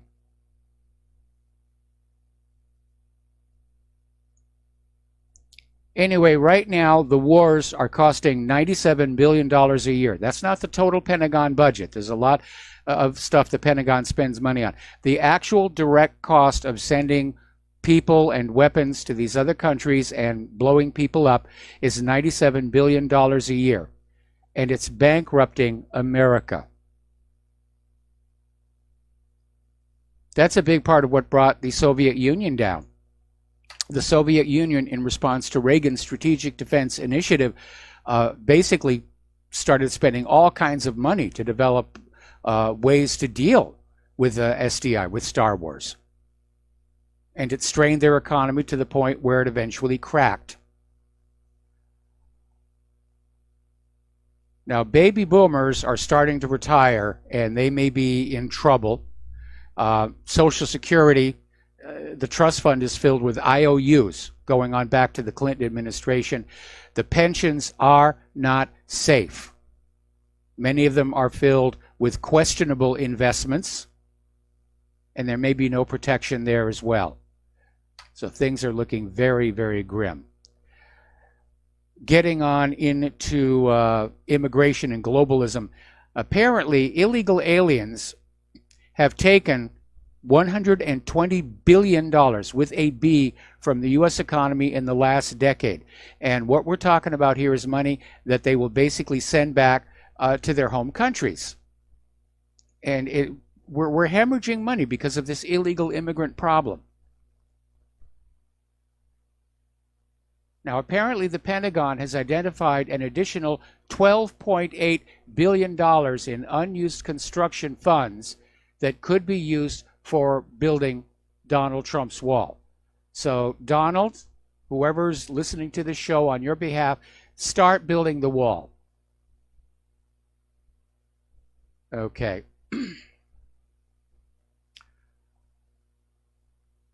And I remember, Reagan, Gorbachev, tear down that wall. Trump, please put up that wall, because it is a major problem. Now, an interesting new voice has stepped on in to this idea of securing our borders, and it's George W. Bush, and he says borders should be respected. They're not imaginary lines, and they must be respected by all. And it would be easier to, listen to this guy if he hadn't been responsible for invading and bombing all those nations while he was president, which shows a complete disregard for their borders. But apparently, George W. Bush was at a naturalization ceremony for new citizens hosted at the Bush Presidential Center in Dallas, Texas. Okay. Apparently, the federal government is relying on secret shelters to hold unaccompanied minors in possible violation of longstanding rules for the care of immigrant children. So, over at the... okay, let me just take a look. We can take some calls. All right, I'm being told that the phone lines are open, but there are still issues, and I know earlier in the day we had a caller right mid-call. The system dropped him. Okay, but I'm being told we can now bring up callers here, which we're going to do after we do a shout-out to our on-air affiliates who are rejoining our network. And so getting on back to this issue, the Office for Refugee Resettlement, which is the government agency that cares for unaccompanied minors, has never made the shelter's existence public or even disclosed them to the minors' own attorneys. And it's resulted in a class action case. And it's unclear how many sites are in operation. There are at least 5 in Arkansas, Florida, Oklahoma, Pennsylvania, and Virginia, holding at least 16 boys and girls for the refugee agency, some as young as 9 years old. And everybody's saying, oh, we should just feel so sorry for those people and take care of them. And I have a lot of sympathy for those kids. But whose fault is it that they are where they are? It is the fault of the parents who brought them across that border. Another little article here. Border agents in Texas snagged more than 400 illegals in just a 5-minute span. This is a flood. This is a tsunami of illegals. And now we have Senator Kirsten Gillibrand, who is running for president. She is now calling for expanding Social Security to all illegal immigrants. And she said this during a campaign stop in Davenport on March 19th. Well, Kirsten, you need to take a good look at the Social Security Trust Fund, because right now it can't even cover the payments owed to the American citizens, to the legal American citizens, let alone expand it to all the illegal immigrants. Because until they are legal immigrants, until they are citizens, how do they pay into the Social Security Trust Fund? It's amazing. And there's yet another problem down at the U.S. border. Apparently, Mexican thieves are stealing the barbed wire, and they're using it to fortify their own homes in Tijuana. And so far, they haven't been able to catch the thieves in the act. They just show up the next day, and more of the razor wire is gone. And so we probably ought to be thinking about a wall design that doesn't have concertina wire that can be stolen. Or we should go the way that Hungary did, electrify it. It is a mess. Anyway. Okay, breaking news here. And Richie Allen, if you're listening to the show, you were right. Prime Minister Theresa May has said Britain will not leave the EU on March 29th as originally planned, but promises the departure won't be delayed any further than June 30th. And May said in this Wednesday address to the nation, nearly 3 years have passed since the public voted to leave the EU. It was the biggest democratic exercise in our country's history. I came to office on a promise to deliver on that verdict. In March of 2017, I triggered the Article 50 process for the UK to exit the EU. Parliament supported it overwhelmingly. Okay, why is Theresa May delaying this? And by the way, she cannot unilaterally delay it. The EU has to agree, and here's where things get a little bit sticky. For Britain's departure to be delayed, all the member states of the EU have to unanimously agree to the delay. And both France and Italy have already said they will not agree. So it may not be up to Theresa May. And there are rumors swirling that she's about to step down anyway. Because, boy, did she mess this whole process up. So did the Remainers here.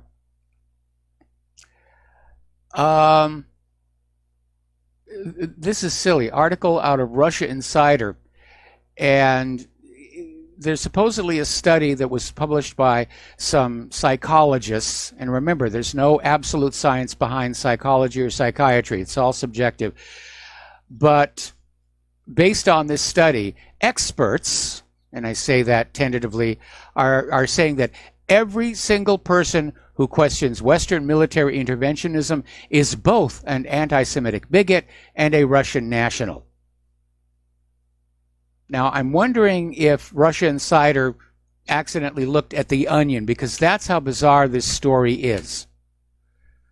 The idea, anybody who's opposed to war is an anti-Semitic bigot and a Russian agent.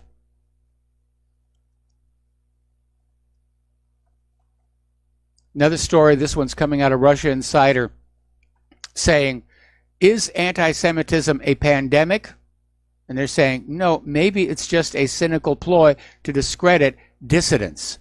And I tend to go with the latter, because every time Israel isn't getting its way in this world, they say, oh, anti-Semitism is on the rise. And look at how many of these hate crimes with swastikas and everything else turn out to be hoaxes. Whenever Israel needs political cover, the hoaxers go on out, they spray swastikas, they write offensive messages. The corporate media says, oh my goodness, it's anti-Semitism. Those evil opponents of Israel, how could they? And basically saying that it's propaganda. It's propaganda. Okay. Getting on back to that huge scandal with admissions for the elite. Story that came out of stationgossip.com.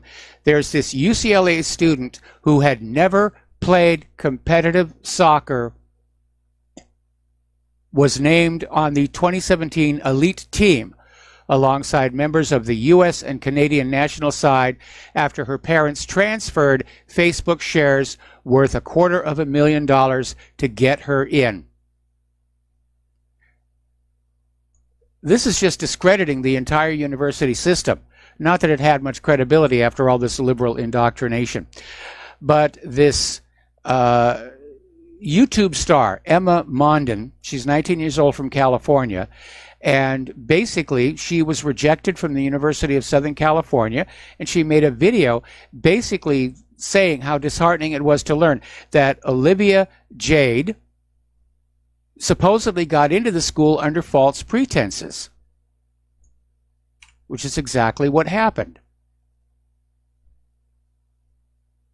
And this Emma said, I tried to do everything in my own power to give me the best shot of getting into that school, and to see someone who literally did nothing and have their parents just completely do everything for them, it just makes me disappointed. I'm absolutely in agreement on that one. It makes a joke between the admissions being bought by wealthy parents, and we were reporting earlier on how there's this whole cottage industry of people who, for a fee, will do the homework and write the term papers of these rich kids and just sail them on through the university. They get their degree. They don't really know anything because they haven't studied. The homework was all done for them. And they go out with this degree from a prestige university, and they wind up in positions of power and control. And this may in part explain why we see such poor quality thinking coming from these people. It's almost like we should have an entrance exam for the government. All right, down in Florida, remember the problem that New England Patriot owner Robert Kraft got into? They got caught soliciting prostitution at this massage parlor. Well, good old Robert Kraft, the Florida prosecutors are going to drop the charges against him. The only condition, in fact, they're dropping charges against a number of other men. The only catch is the men have to admit that had it gone to trial, they would have been proven guilty, which is an easy admission to make because they got it all on video. All right, we actually have a caller on the line. Bob in New Jersey, aloha. Welcome to the show. What's on your mind? Hey, Mike. I just wanted to say something. Isn't it ironic that the same people, tribe, who cried First Amendment right to publish smut and porn back in the 60s are now crying for censorship of legitimate social political content? I mean, it may be offensive to some viewers. Is there something wrong with this picture? Well, yes, it is. And again, the First Amendment was never about scantily clad young ladies or pole dancers or bovine feces on a canvas in an art gallery. The First Amendment exists to basically recognize our right to criticize the government, to petition the government for redress of grievances. And you're absolutely right. Absolutely. It is a stunning irony that all those, hippies back in the 60s, the porn merchants back then, who are out there saying the First Amendment allows us to be offensive. And now it's a complete reverse. You have freedom of speech as long as you don't offend anybody. Well, that's impossible to do. You can't have freedom of speech and an offense-free environment, because when you speak your mind about what's going on, there's going to be somebody somewhere who's going to stand up and say, "Oh, me, I'm offended. I'm offended. Really, you have to shut up now because I'm horribly offended by what you're saying. I'm even offended by that T-shirt that you're wearing." Yeah, I know. It's getting crazy, isn't it? It is very crazy, and again, I'm seeing signs of societal collapse, and this is one of them. When our basic rights are under attack, whether it's First Amendment, Second Amendment, Fifth Amendment, Fourth Amendment's already completely gone, and the government is routinely violating the 10th Amendment. It's all coming apart. We're just all waiting for the crash, and I hope that the crash isn't accompanied by a bunch of mushroom clouds. Yes, I agree. My God. Okay, Mike, thanks. Thanks an awful lot. We're going to let you go, and it does appear that our phones are working again. Oh, we've got Don in the Philippines. Aloha, Don. Welcome to the show. What's on your mind? Hello, Mike. Yes, this Brexit thing is pretty interesting. Richie Allen, he's always said that they're never going anywhere because it's like the Hotel California. You can check out whenever you want to, but you'll never leave. But he's a pretty funny guy. He also said that if wait a minute. If the hard deal Brexit, the no deal Brexit, if they just leave like they're supposed to, like the people voted for, yes, it's going to be the best thing for the English people, because what will immediately happen is the German car companies will they'll immediately tell Angela Merkel, whoever the prime minister is, if she's gone by then, they'll say, look, we got to make a deal with England, a two-country trade deal, because those are the two main economic powers. Germany is number one, and then England. And the Germans have to be able to sell their Mercedes and all their cars in England. And so they'll make a deal with them, and it's not going to be. They just keep catastrophe. Did you hear the deal with Roger Daltrey said something about it? I'm aware that he said something about it. I didn't actually get to read where I didn't get to read what he actually said. What he said was that somebody said, "Hey, you're going to have a hard time if there's a hard Brexit. You have to use your passport to get in when you're touring Europe." He said, "Well, we were touring Europe before there was an EU, basically." But he used a lot of profanity and stuff. That's what passports are for. That's what passports are for. And when I was working in Europe back in the 1980s, I had a passport, and I didn't consider it to be a problem. Anyway, listen, no problem, Don, right. We're going to let you go. Apparently, we're still having some Thank issues. you very much. All right, you got it. And we're going to be able to take callers, but please bear with us. There are still some technical issues. We'll be right back. And aloha, America. Welcome back to our show here. And I've been informed that the problems we were having with the audio on my broadcast on RBN have been dealt with, at least temporarily. Apparently somebody stuck some chewing gum into the appropriate little crack in the system. And today's technical issues, I think, underscore the need that we have. We're not kidding when we say we're running right on the ragged edge, and today's technical issues demonstrate that. Phone system went down, still not all the way back up. Audio was having difficulty, and that's just the ugly reality. And we need your help to get this equipment replaced. And we're not talking a huge amount of money. This is not pro-level gear that costs thousands and thousands of dollars, but it does cost. So once again, we're reaching out to you and just begging you, keep us on the air. And the postal address where you can send a check, money order, or if you prefer anonymity cash, is Republic Broadcasting Network, 2251 Double Creek Drive, number 302, Round Rock, Texas 78664.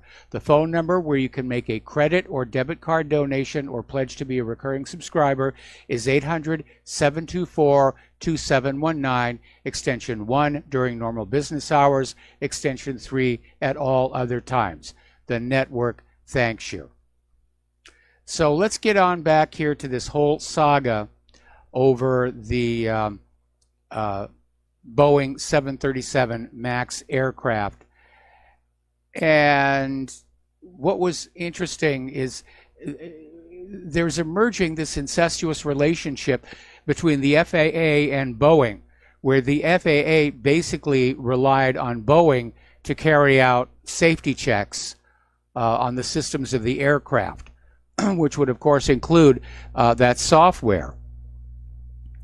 And apparently a lot of people don't seem to want to trust the U.S. authorities as to what exactly happened.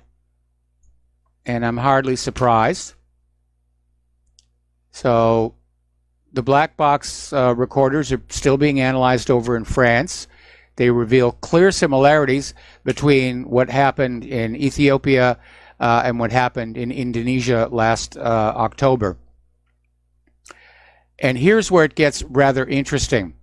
The Lion Air aircraft that crashed, the day before, they'd had a problem.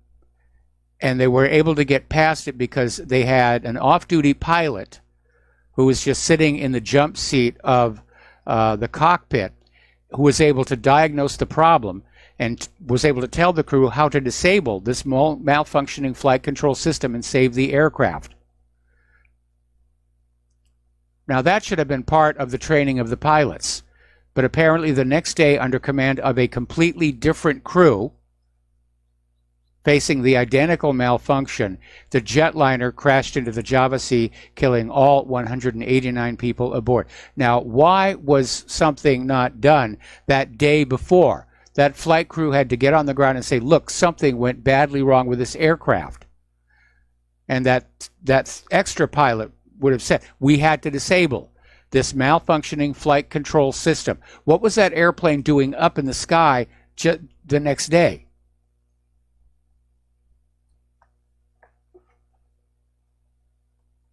Now, right now, it isn't just Boeing that's got a problem. The entire aviation industry is going to have a problem where people aren't going to trust that flying is the safest way to travel anymore. And back when the airline industry was deregulated, and the airline industry celebrated and said, oh, it's going to be great. We're going to have, lower prices, and people were predicting they're going to cut corners until we reach a point where there's going to be a series of deadly crashes, and there will be calls for regulation again, tighter regulation by the FAA. But I mean, this should have been the dead giveaway.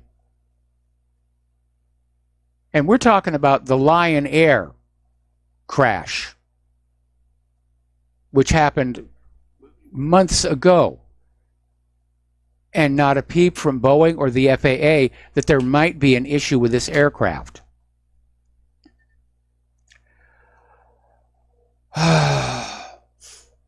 Russia is set to become the world's largest supplier of naturally grown organic foods after taking a stand against genetically engineered fake food seeds last summer, saying they've chosen a different path. Well, that's going to be something that we need to look for in the supermarkets, because here in the United States, even stuff that's declared GMO-free by the government still has GMO in it. And so we need to start looking for stores that are importing Russian agriculture if we want to stay healthy. All right, we have to take another break for commercials. We'll be right back after these few words. And aloha, America. Welcome back to our show here. And getting into the world of computers, apparently over in Australia, Uber Australia illegally deployed an in-house piece of spyware called SurfCam to spy on drivers for a rival rideshare company called GoCatch. And Uber was able to compile lists of the drivers' emails, the car registration numbers, and other details, and it used these to try and poach GoCatch drivers and turn them into Uber drivers. And Uber was previously caught using SurfCam illegally in Singapore. And company spokesman reported they've conducted an audit of the use of SurfCam, and it has been prohibited. And basically, they're dumping the blame on the previous CEO, Travis Kalanick. Now, GoCatch was notable for not launching until after the Australian government had created a regulatory framework for the lawful operation of rideshare systems. By contrast, Uber entered the market before the practice was legalized. Okay. All right. All righty. Story coming on out from Rumor Mill News. Dozens of independent scientists and organizations rally behind Trump's planned climate change panel, which is basically going to be saying all this human-caused global warming stuff is nonsense. And if anyone studies climate history, you know it's always changing. It happens all the time. Mini ice ages, full-on ice ages, polar reversals, upheavals, and on and on and on. And there are ice core samples that reveal in geological time all is well, and change happens. More CO2, less CO2, also on record. And then ask yourselves why the other planets are brightening in our solar system during climate change. And what this is, it's about money and control. It's always been about money and control. Al Gore ended his run for the presidency broke. And then he got this little thing going about, I'm going to scare the world with this mockumentary, An Inconvenient Truth, and I'm going to buy and sell carbon credits. And by the way, that whole carbon credits situation, Al Gore set that up with the help of Ken Lay of Enron. And what they were going to do is they were basically going to cheat planet Earth with carbon dioxide the way Enron had cheated California with electricity. And Hegelian dialectic, problem, reaction, solution. Oh my goodness, there's a problem. Humans are warming the planet. Well, you know, we have a solution we're willing to sell you. And that's how politicians work. You know, you're going to have pay carbon taxes, or you're going to have carbon credits for breathing, reproducing, fireplaces, furnaces, square feet of houses and cars. And surrender your sovereignty, your ability to make decisions about your own lifestyle, to a global environmental authority. And it has been a scam. And I'm looking at all this flooding that's going on right now in the Midwest.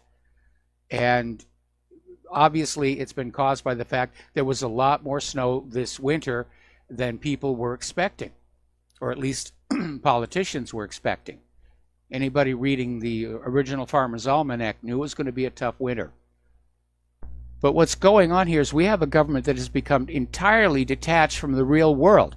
They're caught up in this human-caused global warming. Snowfalls are a thing of the past, and that is their mindset. And no amount of snow falling past the window can change that. And as a result, they got caught by surprise by the flooding. And there has been severe infrastructure failure. Levees have been overtopped. Levees are collapsing. And it's a major problem. I saw a before and after satellite photo of Nebraska. Those people, their lives are being destroyed. I don't know if they have flood insurance or not, but a real problem that all of us are going to be dealing with is that a lot of that farmland has now been drowned.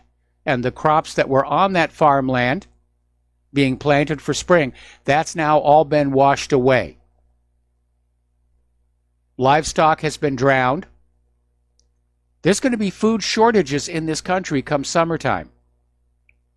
All because our government wanted to play the human-caused global warming card to get your money and obedience, and really couldn't be bothered actually dealing with what's going on in the real world. we have consultants for that, and we pay them lots of money and then ignore what they say. Now, I have mentioned many, many times that the government likes to plant kooky ideas on the internet and the independent media to try and damage our brand, to make us look like we're unreliable, and drive the masses back to corporate media. So far, it isn't working.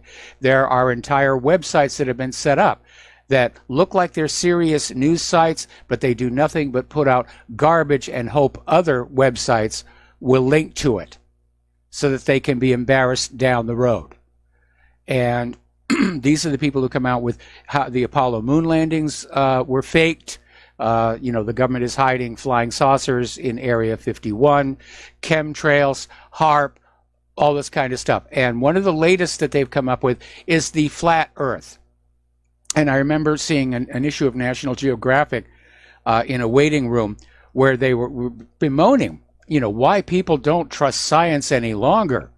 And of course, what they had right on there, the flat earthers, those people, those kooks on the internet, they think the earth is flat. Obviously, no, we don't. It's a con job. It's another put up. But anyway, there is this article that says flat earthers are planning a trip to Antarctica to reach the end of the world. Apparently, they want to walk up to that ice shelf and gaze out into the void. But apparently, members of this group, they were actually interviewed by Forbes. And so these members of this group, they're going to travel to Antarctica to prove once and for all the planet is not spherical. And I know the reason Forbes ran this story. Again, it's corporate media trying to win back the audience from the independent media. Meanwhile, the Flat Earth International Conference, which is not connected with the Flat Earth Society, will embark on a cruise sometime in 2020 for its annual event. And they're saying the 2020 excursion is just a cruise, and the group isn't going to try and find the ice shore at the end of the world.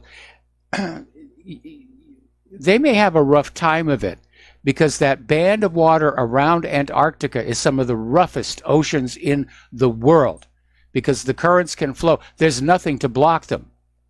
Unlike in the northern hemisphere, you've got all those land masses that keep the currents kind of constrained. Down there between the tip of South America and Antarctica, or the tip of Africa and Antarctica, it's just all open water and the currents just get insane. Now, as far as the flat Earth, it's astounding. And it comes out of the Bible, which is always talking about the four corners of the earth. But we know that the earth is spherical for a very simple reason, and that's the lunar eclipses. Every time there's a lunar eclipse, no matter where the moon is in the sky, the shadow of the earth is circular as it passes over the moon. So the only shape that casts a circular shadow, no matter what direction the light is coming from, is a sphere. And the ancient Greeks knew this. They even calculated the approximate size of the moon with a rather surprising amount of accuracy, I might add. It's a hoax. They're trying to discredit independent media. And those of us who are working in independent media, we must be careful. We must be vigilant that we are not being set up to be embarrassed. Okay. I'm looking at this massive inland ocean in Mozambique from tropical cyclone Aiea, I think it's how it's pronounced. And it's just those poor people. Those poor people. Okay. Article coming out of Blacklisted News here. Covert chemical warfare. 100,000 deaths a year. And in 2011, there was a modest uptick in the number of prescriptions written in the U.S. And that was back, it was basically 4 billion prescriptions. In 2011, doctors wrote these prescriptions. That's an average of roughly 13 prescriptions for each man, woman, and child. That's about 1 new prescription every month for every American. And of course, the drug industry is popping the champagne corks and just having a fine old time. These numbers are astronomical. It's all about making money. And sometimes the drugs they're selling are for imaginary diseases. Remember the guy who came up with attention deficit hyperactivity disorder, ADHD, where kids in school who are not paying attention because the teacher is boring were diagnosed, they've got ADHD, and they were given these pills. And the guy who came up with ADHD shortly before he died, he said, it's a made-up illness. It was created to sell pills. And you see that being repeated today with modern pharmaceutical advertising, where they're out there. It's like they invent a new disease or condition or illness every single month and then say, this stuff is terrible. It's epidemic. But you can go to your doctor and ask for the latest and greatest medicine. It's another sign about how corrupt our society has become, where it's all about pushing product on us, whether it's pills or vaccines, to make money without regard to whether there's any real benefit, and even worse, without regard to if there's potential harm. Okay, up at the International Space Station, there is a new threat, and it's not space aliens, but apparently concern is being raised that a prolonged exposure to microgravity and cosmic radiation without Earth's atmosphere to protect themselves wreaks heck on the immune system. And a new study from NASA has revealed that the herpes virus can sometimes be reawakened when a person leaves Earth and is put into the conditions of space. And NASA found that some 53% of astronauts who embarked on short-term space shuttle flights show signs of herpes, and that number rose to 61% with those who were on longer ISS missions. Other viruses which were present in the astronauts' samples included chickenpox, shingles, and most prominently oral and genital herpes.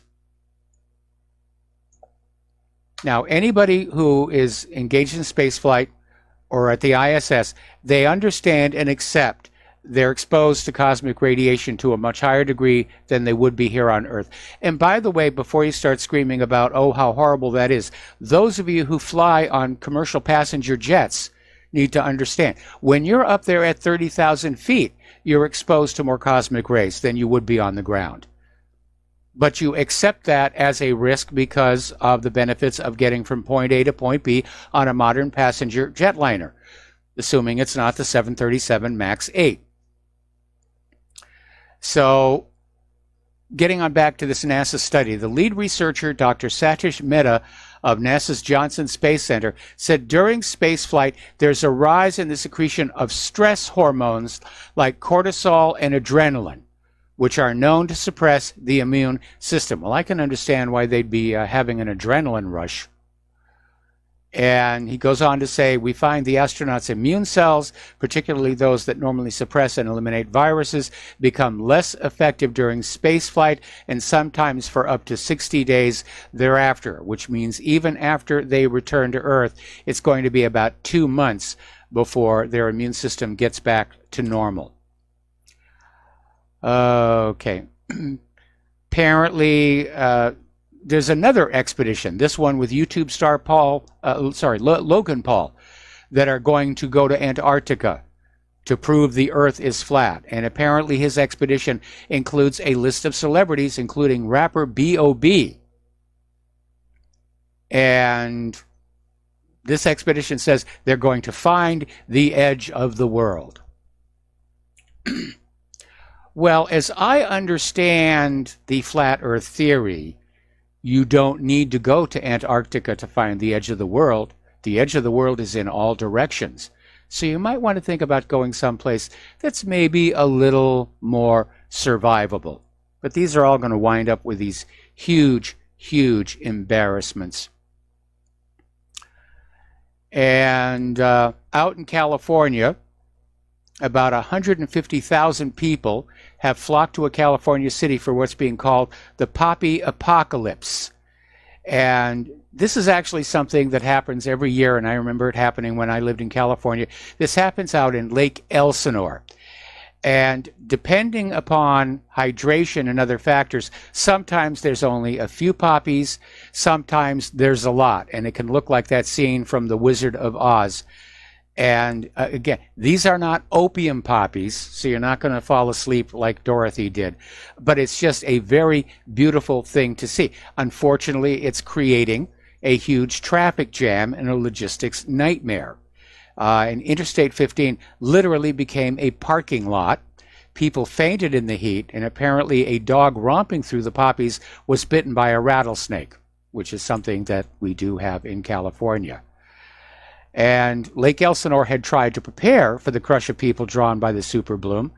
And it even offered a free shuttle service to the top viewing spots, but it wasn't enough. And it got to just be this huge, huge mess. Okay, we're coming up here on our last commercial break for the day, and we'll be back with the last segment of our program after these few words. We'll be right back. And aloha, America. Welcome back to our show here. Now, of course, Alexandria Ocasio-Cortez is still out there pushing her Green New Deal. And then we found out it wasn't really original with her, that in fact it appears in a 2009 United Nations document. And now it turns out that the Green New Deal first appeared in Britain in 2008. In a 44-page report by the Green New Deal Group, simply called A Green New Deal. And basically, this Green New Deal Group is stacked with radical members of the Green Movement, including Greenpeace and Friends of the Earth, Larry Elliott, economics editor of The Guardian, Colin Hines, co-director of the Finance for the Future, former head of Greenpeace International's Economics Unit, Tony Juniper, former executive director of Friends of the Earth, Jeremy Leggett, founder and chairman of Solar Century and Solar Aid, Carolyn Lucas, Green Party member of the European Parliament, and on and on. So it's just all loaded up. So they've been working on this thing for a long time. And Alexandria is just the front face they're putting on it. So... and it can't be made to work. I mean, we're talking a financial burden on the American people that they simply cannot bear.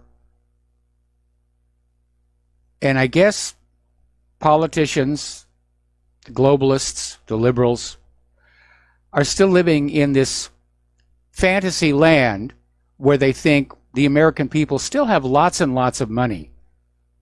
Because after all, they have lots and lots of money. So they just sort of assume that we're doing okay, which we're not. We're not. If the Green New Deal were to be implemented, our economy would absolutely collapse.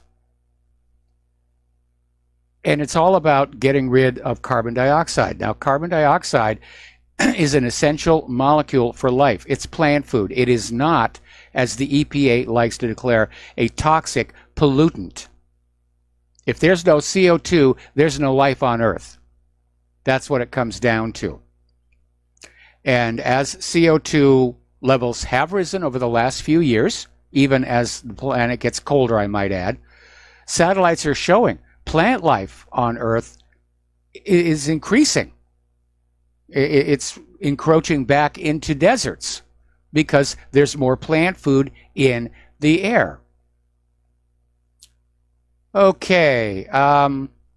Apparently, there was this Babylonian stone that was looted during the Iraq War, and it was seized at the Heathrow Airport, and it's being returned home. The tablet dates 3,000 years to the reign of Nebuchadnezzar I, and supposedly there's a curse on the stone that will destroy anybody who harms it. So anyway, it was thought to have been trafficked for the antiquities market after taken from Iraq during the looting of archaeological sites in 1994 to 2004. Okay, there we are. There's the music. End of the show here. Please stay tuned for John Stedmiller. I'm sure he's got lots of interesting things to share with you. Please take what you learn here, share it with everybody. Please use email, paper mail, face-to-face. Social media is a complete desert right now. It's totally useless. Please donate to Republic Broadcasting. I think the technical issues we had on today's show underscore how desperate the situation has become. So have a good evening. We'll be back tomorrow. Aloha, America.